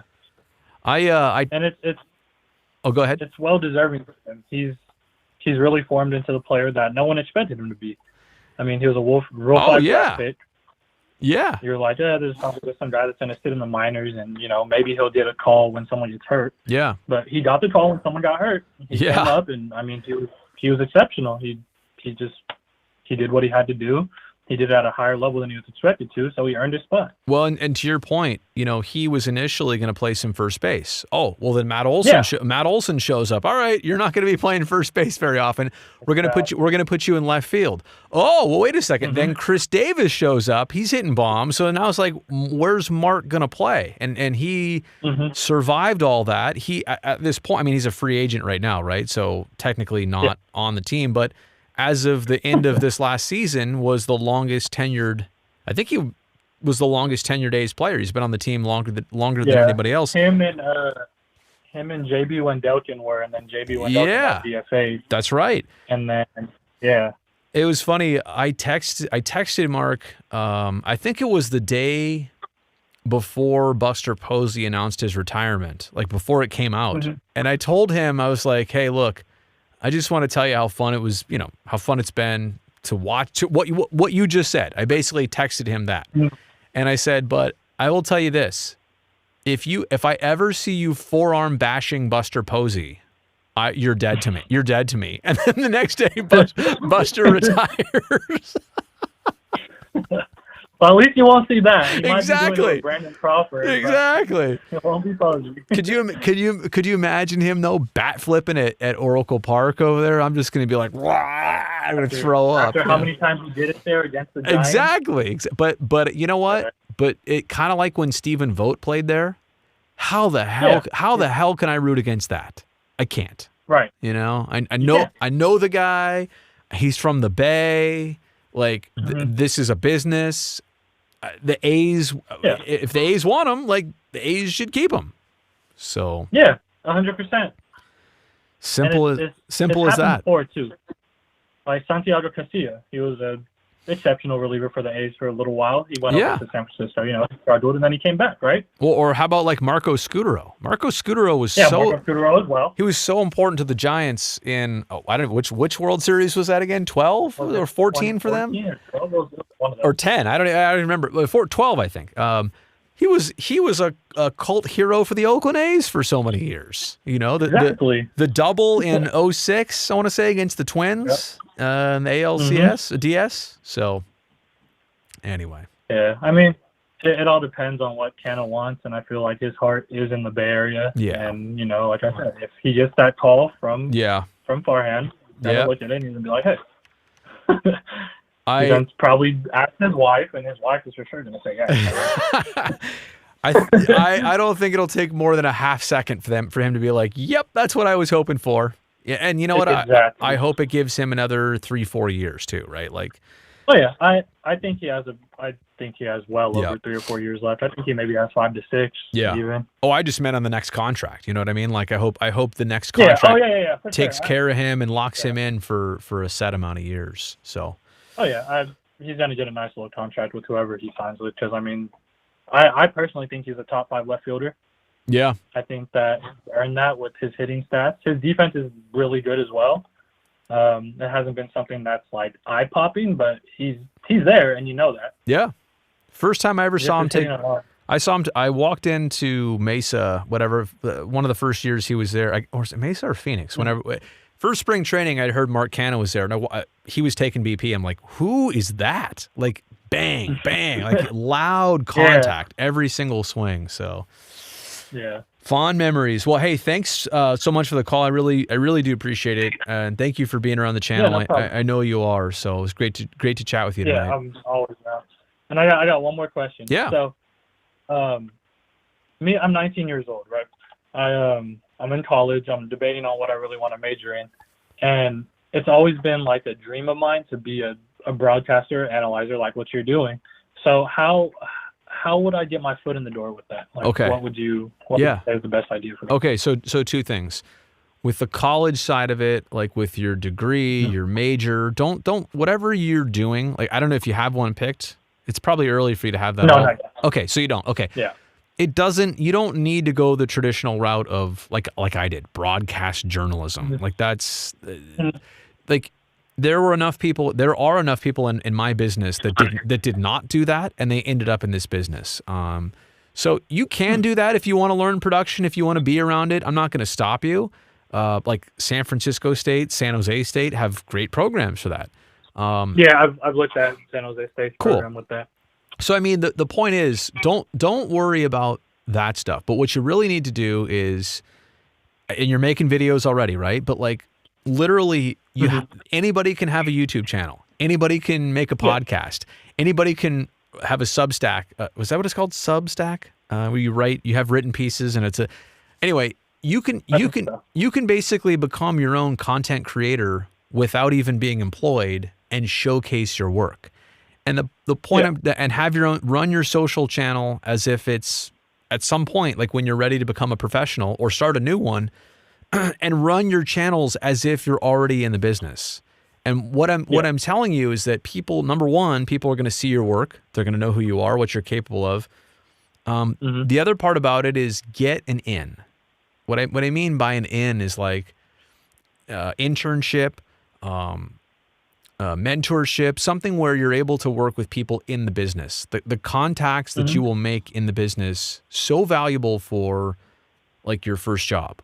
Like, and it doesn't mean let's say you and I are good. Let's say you and I go back a ways, right? Now, there's not a job at NBC that I know of, but let's say that I know somebody who knows something else that I could recommend you to, like we could kind of funnel that through. So the point is that contacts are important, like who you know, how many people you know.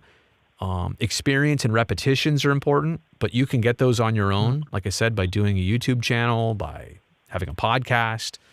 But don't worry so much about, what you specifically do in school. Finish school, graduate, get your degree, make sure you square all that away.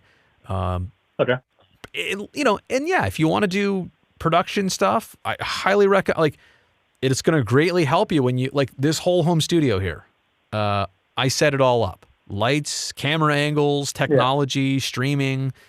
And it's a great setup. Thank you. From what you show on screen with all the different camera angles, it's a great setup. You. I catch myself looking at it and I'm like, wow, I appreciate really it. Great setup. I appreciate it. Well, no, I kind of pat myself on the back, but no, I'm saying that because somebody of my the job I do is not typical that somebody like that knows how to do all this stuff.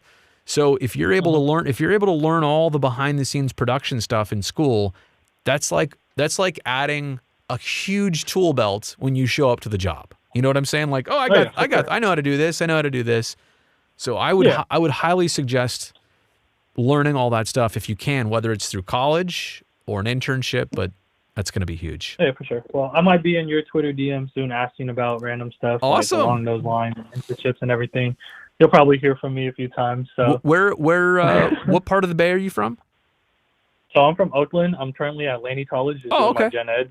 With the whole pandemic and everything, I felt like it was easier to go to community. Hey, get all that stuff squared away. Absolutely. Yeah, for sure. Okay, so you're right you're local, East Bay, same thing as me. Oh yeah. Awesome. Oh, yeah. Okay. All right. Yeah, no, please do. Please reach out and for sure, I will. The tour will happen for sure. and for sure. And I would love to help you out in any way possible. I really do appreciate you. Sounds good. I appreciate you as well, Brody. And awesome. It looks like there's a few people in the chat saying there's a lot of people waiting to talk, so I'll just go ahead and get on. I'll let you go. Thank you so much. Thank you. All right. Yeah, thank you. All right, there we go. That was a great call. And you know what? I like to help out. I like to help people out that want to get in this business, that are inspired for the right reasons, that are ready to grind.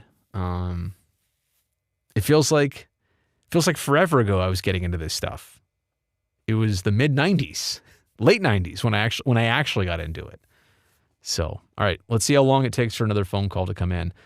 It's crazy because I also have I got 3 or 4 rants I was ready to do tonight. I didn't know there would be a lot of calls. I didn't know how the live chat was going to go. I had a whole rant actually on production value. How I hope young people getting into this business don't forget production value. So, good evening from the 515. Who's this? Hey, Brody, it's Trevor. It's actually T-Money in the chat. How you doing? Hey, T-Money. Let me turn down you're coming in hot. Let me turn you down a little bit. So, no, you're good. Where's the 515? Des Moines, Iowa. Oh my goodness.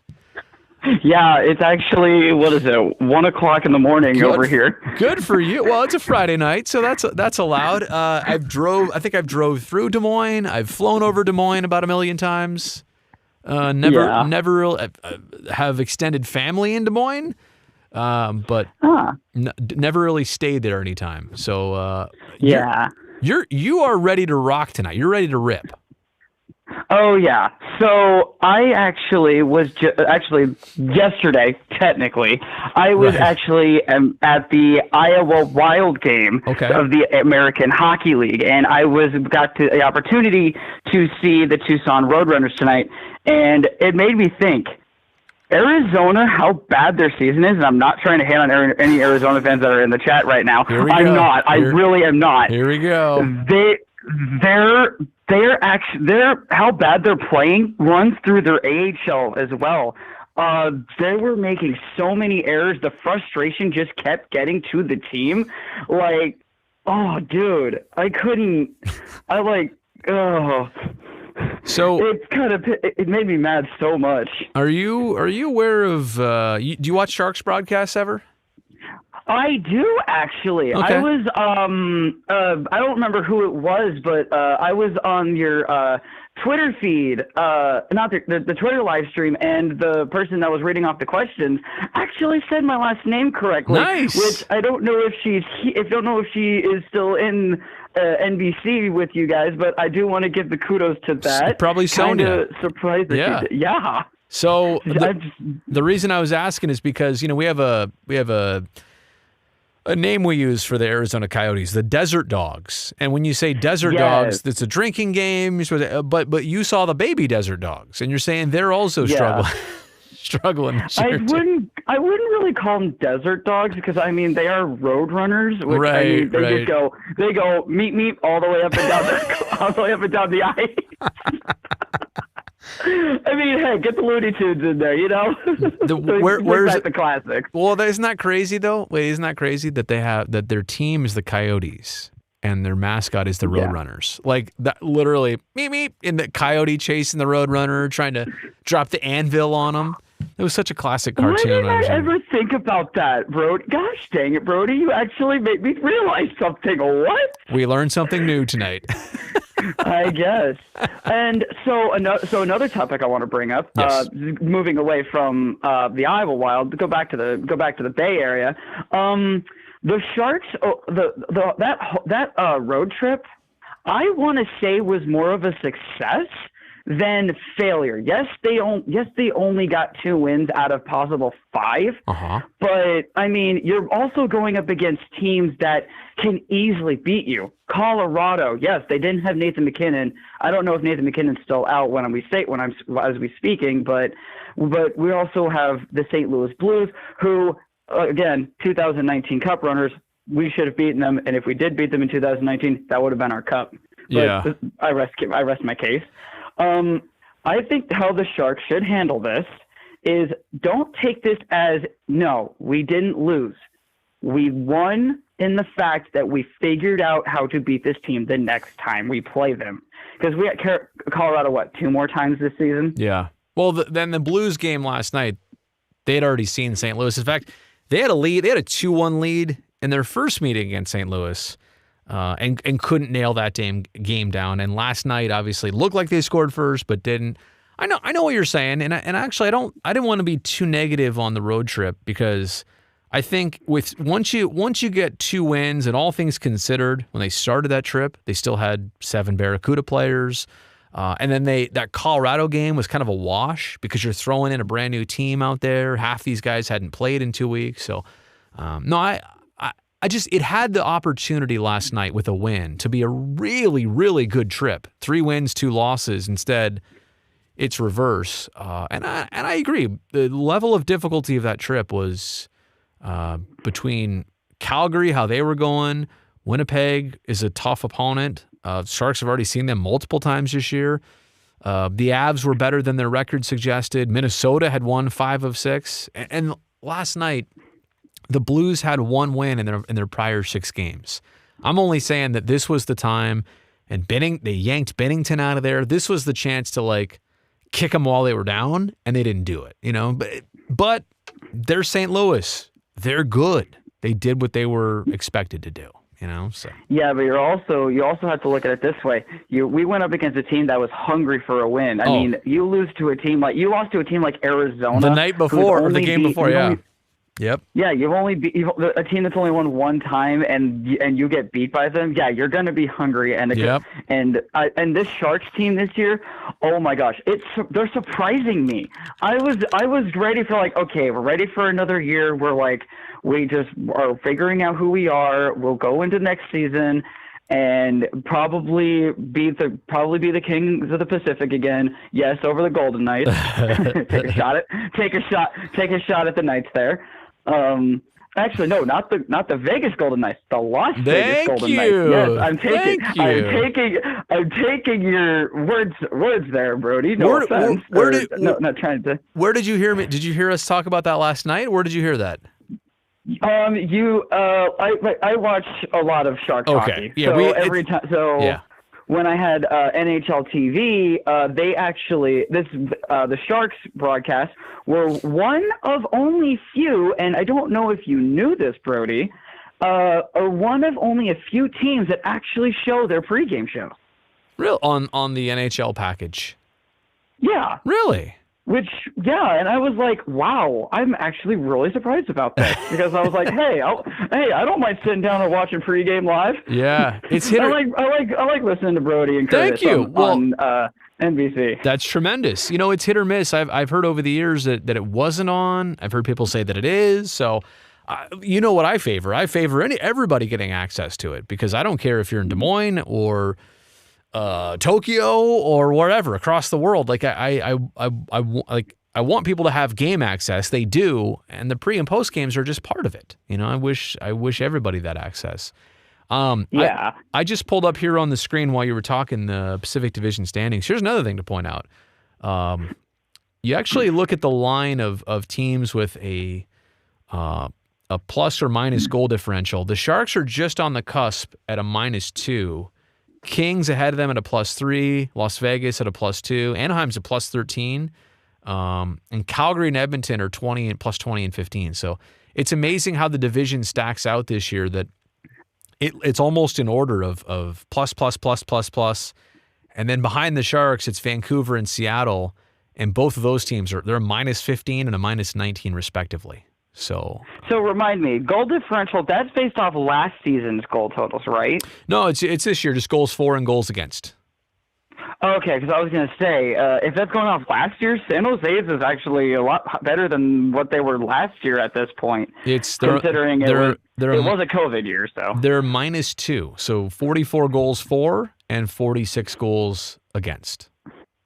So they've cleaned it up on the defensive side. It's just we need to get like Ferraro or EK65. We need to get them to get more shots at the point so that we get the deflections and stuff. Because I've been watching a lot. That Minnesota game, we had some really nice shots, and it was Stalock in goal for the Wild that game. No, the last you're talking about.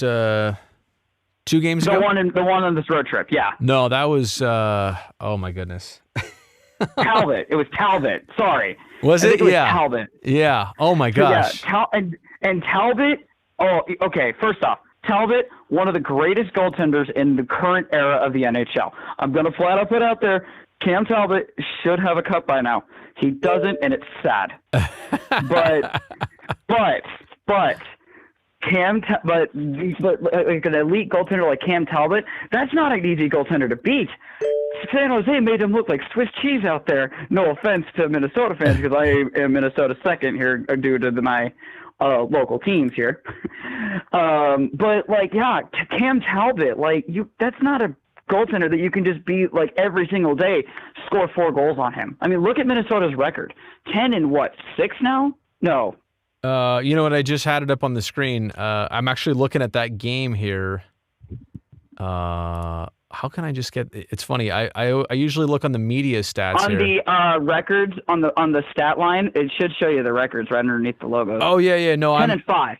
I'm actually in the game details here, but it doesn't have who the goalies were.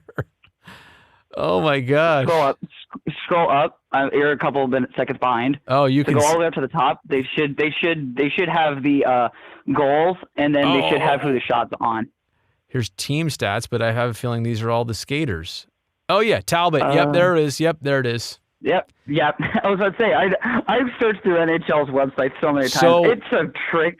But as soon as you figure it out, you know it. I will. You know what I'll do for the benefit of the audience here? Let me take myself off so I can type in my media password. But there's a NHL media site, and it actually didn't even. I'm already logged in.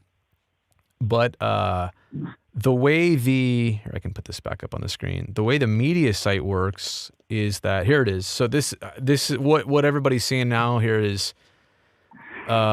I can go back and look at, so what day was that? The 15th, the Sharks and, or no, I'm trying to figure out what day. Let me look for it. Hold on. So that would have been here it is, the 16th. So then 16th for this game, I have game notes, roster report, game summary, and event summary. So then I can, here are the two things that I generally look at after a game. And this is literally when coaches talk about the stat sheet. This is the exact same stat sheet that they look at, an event summary and then a game summary. But all of that is available to us. And this stuff updates in real time on the media site. That's actually really cool. Yeah. And you said, sorry, off topic. You don't need an account for that stuff, do you? You do. And it has to be, it has to be all approved. And I mean, it's, this is all like backdoor stuff. That's why I didn't want to show my password if I was going to have to type it on the screen. Hey, that's perfectly fair, Brody. I mean, your information's your information. No, it's the leagues. I didn't want to have my password compromised or whatever, but anyway. Oh, true. Well, I mean, this is how. If they do the password, they just do it via the dots, don't they?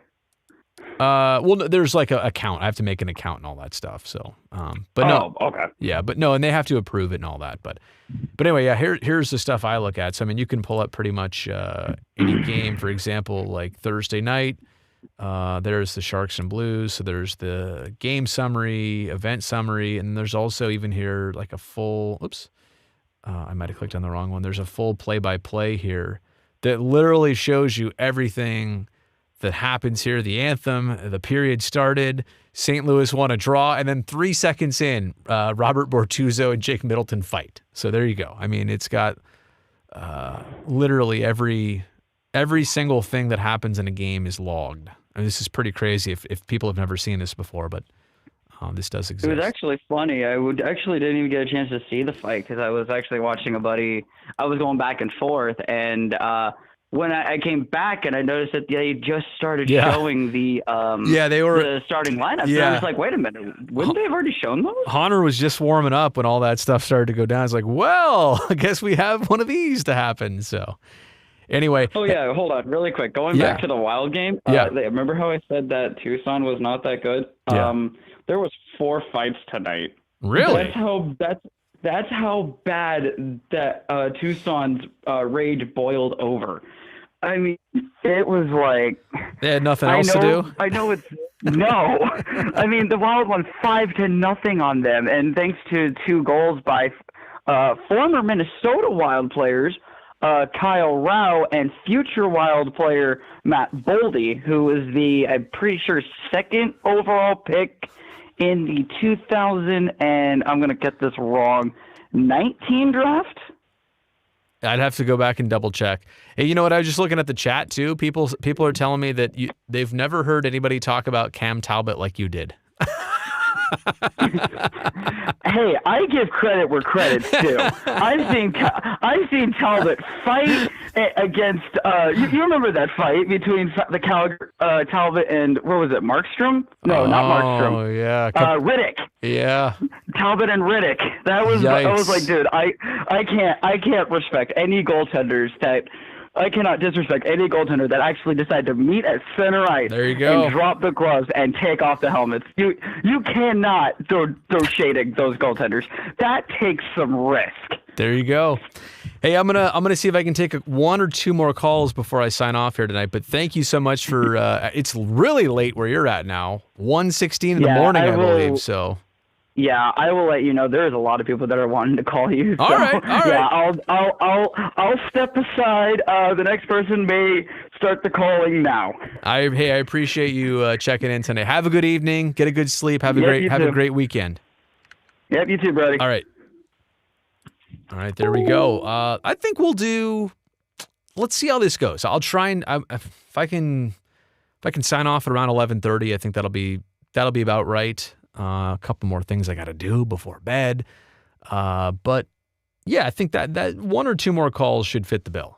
Or maybe nobody calls in right now. I don't know how this goes, so we'll wait it out. Do I need some music for the time being?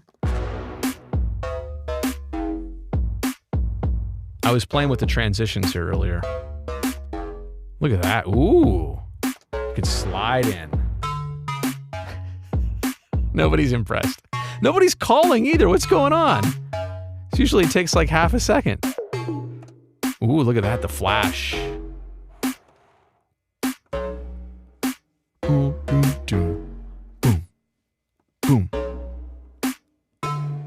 Nobody's calling in. All right. Well, maybe I was misled. Maybe this is the end of it. Oh. All right. Let me get out of that real fast, and let me answer the phone call. Whoops, thought I did it. Good evening from the 650. Who's this? Hi, this is Drew in Mountain View. Drew, what's going on, buddy? How are you? Pretty good. Been following along a bunch of your Sharks night broadcasts post-game. Thank you. Been really enjoying them. So the thing I specifically wanted to call in about tonight was I watched the Seattle-Colorado game on ESPN Plus. Okay. And I don't know if you saw the game, if you followed along with it at all. But I didn't. The Avalanche blew out Seattle. The final score was 7-3, but realistically it was 7-0. Yeah. And in the third period, the ESPN broadcasters really tuned out. Like Ray Ferraro really tried to stay focused, but was it John Buccigross? John Buccigross. He was literally eating chicken parmigiana on camera during the third period. And I just felt so bad for the Seattle fans watching. Of course, it's ESPN Plus, so it's the sole Right, the only way you can camera. watch. Yeah. Yeah, and so my question to you is, I've lived in Toronto, Pittsburgh, Calgary, Ottawa. I've watched a lot of different broadcast teams. Those are And big when it comes hockey to, markets too. Big hockey market. Yeah. And I have to say, since moving to the Bay Area, I've loved the Sharks broadcast. I find you, Brownie, Honor, Thank you. Eddie, back when Bakes was on the broadcast, super professional. You can strike this, fun tone. You can get really in depth with analyses if you need to. But watching this broadcast on ESPN Plus, from your standpoint, where do you draw the line on something when it's fun, lighthearted versus professional, and where do you draw that line? Well, you bring up a great question, and I also think you paint the picture with the circumstance too, right? Like, we're in middle of November, and it's a blowout hockey game. What did the Avs? What was like for the Avs to get to 7-3? Were they up like 6-0 at one point? Maybe. I mean, I'm just guessing.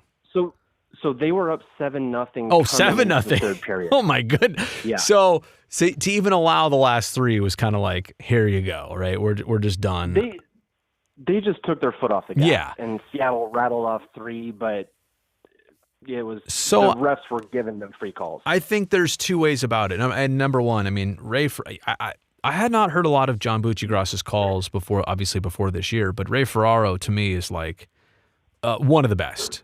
Tactical, just good delivery. I have a huge respect for his work. And I think, to your point, the game in that situation at this time of year, it dictates more entertainment. Because at that point, let me ask you this, as a hockey fan, if you're flipping channels, or in this case, if you clicked on the stream and you saw the score, 7-3 late, you're probably like, well, I'm out of here. Like, this thing's done, right? This thing's been done for 40 minutes now.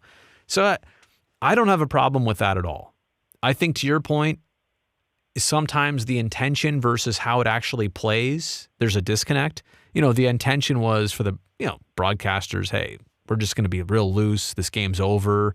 We're trying to not insult anybody, but we're trying not to bore them either. It's a fine line, right? Like, you don't want to insult anybody either. You're just trying to play the situation as best as possible. So I don't have any problem with it.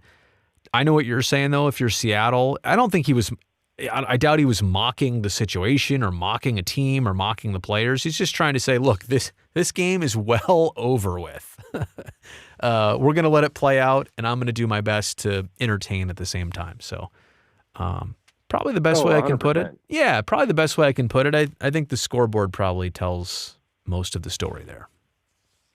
Oh, absolutely. And, to your point, Ray Ferraro, I saw him a bunch way back in the day when he was on TSN when I lived in Canada. He used to do a bunch during the playoffs for NBC. So, yeah. Oh, yeah. love his kind of, ability to add to the ESPN Plus broadcast. The other thing that I thought was so interesting was John Tortorella on the post game. Oh yeah. And I've wondered, has there ever been an interest for NBC Sports here in the Bay Area to like bring in someone with kind of like coaching background or experience, because his insights in the post game show were super interesting. He could kind of, take a different angle. Sure. Player thing. So I'm just wondering, like what you make of that. Has there any been discussion of bringing back like an old coach or some kind of coach for the broadcast, aside from the players, which are usually brought in the studio as well? So I don't know how you said you've moved around markets, and I know that the timing of that means that you may have missed Drew Remenda's first or second stint as a Sharks broadcaster. I think this might be his third or fourth stint. Drew was on the first coaching staff of the Sharks. That was his background before he jumped into broadcasting. So we have had that actually, but I know exactly what you're saying, that it's a totally unique and different perspective, seeing and hearing it from what a coach thinks versus what a player in that experience is like. And Curtis, for example, Curtis, a coach of the junior Sharks, so certainly not of the NHL level, but a lot of times he'll take it from a coaching perspective too. So to answer your question, no, we've never really reached out because there's not a lot of options, I think, in that circle. The amount of former players versus former coaches available that are interested in broadcasting is, it's a two different numbers. But I think I do find it valuable. It's the same way. I don't know if you're a baseball fan at all, but we have the same issue in baseball where we got a lot of position players who are our analysts, but sometimes we want to talk about pitching. We want to hear what a pitcher has to say about pitching, so totally get it. I think John Tortorella is an interesting study too, right? Like always a dynamic relationship with the media, press conferences. He's had a lot to say. I think it's cool that he got into the TV stuff, and I can't wait to see more and more of him and, his takes on situations. So. Yeah, I remember when he's done a couple tours of duty. I think he was on the NHL Network at one point. Yeah. Yep. I think he's done a bunch of stuff kind of in between gigs. Yeah. But also, very interesting for you to actually give Brownie some kudos and some props there. I don't think I've ever heard that come from you on broadcast. Did I give him credit? I just said that's what he does. He's not very. Okay, let me retrace that. He's not very good as a coach, but he'll talk about coaching. Okay, that's a bit more of the Brody that I'm. Our boss of a couple years now. We were chatting the other day, and I was like, I think it was about 2014 or 15 when Brownie and I really started to lay into each other, and we got a tremendous, like, people were like, we like that, that was pretty funny. And I think that's kind of when we committed, maybe 15 or 16, when we committed to just going after each other, as much as possible. But what you were asking before, we have to try and really pick and choose our spots to do that. If it's a Sharks playoff game, none of the Batman Robin stuff is happening. None of the, the dumb jokes are happening. But here in November, if you win big or you lose big, let's try and have some fun with it. So it's hard. You really got to pick and choose your spots. Yeah. Now, do you talk to Brownie a minute before you go on air or something like that in terms of like, hey, like, let's, keep it light. Let's, go after each other. Like, is that stuff planned beforehand, or is it just all off the cuff? No, it's never premeditated. I would say that we both are pretty aware of the situation, right? Like it goes on. It doesn't need to be said. Oh my gosh, we just saw the Sharks collapse in the third period. Like, let's play it pretty straight. Versus sometimes where, a close win, close loss, whatever. I mean, I think we're both aware of it. And I would also tell you too, that there have been times where I just look at him and say, hang with me on this one, right? I don't want him to know what's coming or vice versa. That makes it unnatural when it happens. We're at the point now where it's like, if he is going to get a curveball, sometimes I'll tell him. Most times I actually won't tell him anything. he knows. He could see it and I try and give him the look where it's like, yep, I really did say that, or, this is what we're talking about right now. So you don't want to rehearse any of that stuff. It being too scripted would not be the best. Got it. Well, I appreciate you taking me call, Yeah. Brownie. I'll let you get on to someone else or sign off for the night. But, appreciate the broadcast, appreciate you doing all these live streams and everything along with it. And big fan. Thank you so much for being here. Thanks for calling in. I really appreciate it. And we'll talk to you down the line. Thank you so much. Cheers. All right. You too. All right. How about one more call? Let's do one more. I'm kind of running out of gas. I just looked at the clock. This is a 2-hour and 10-minute stream. All right, here we go. From the 707. Who is this? Hello. Hey, this is Zach, longtime fan, first-time caller. Well, I haven't taken that many calls, so I'll give you the benefit of the doubt on that. How's it going, Zach? It's going really good. So, this is kind of interesting because I'm calling in as an Atlanta Braves fan. Oh. And this is just kind of to talk about how, with the A's, because where I work in Walnut Creek, and I'm surrounded by, just a ton of Giants fans. And yes, it's a bit disgusting, but it's, especially as, we're sitting there looking and it's getting to the postseason and, they're all kind of just staring at me like, don't you do it. Don't you do it. And then all of a sudden, we go up against the Dodgers and, really kind of take them on pretty decently. But my point of it is that being a Braves fan, you go through huge ups and then really low downs. You mean like 20 plus years of not being a World Series champion? Easy. We don't have to go there. Well, no, I've been a Braves fan since I was 4 years old. I used to live up in northern Georgia and stuff. And my dad used to take me to Braves games. Me and my sisters to Braves games all the time. But what I'm trying to get to is being a Braves fan, I really kind of connect with A's fans. All right. Because it's a really similar thing in that, you have a lot of tradition, like, and not really, I mean, Giants have traditions also, but it's much more of a home group. I hear you. Kind of a feel, you know what I mean? Yeah.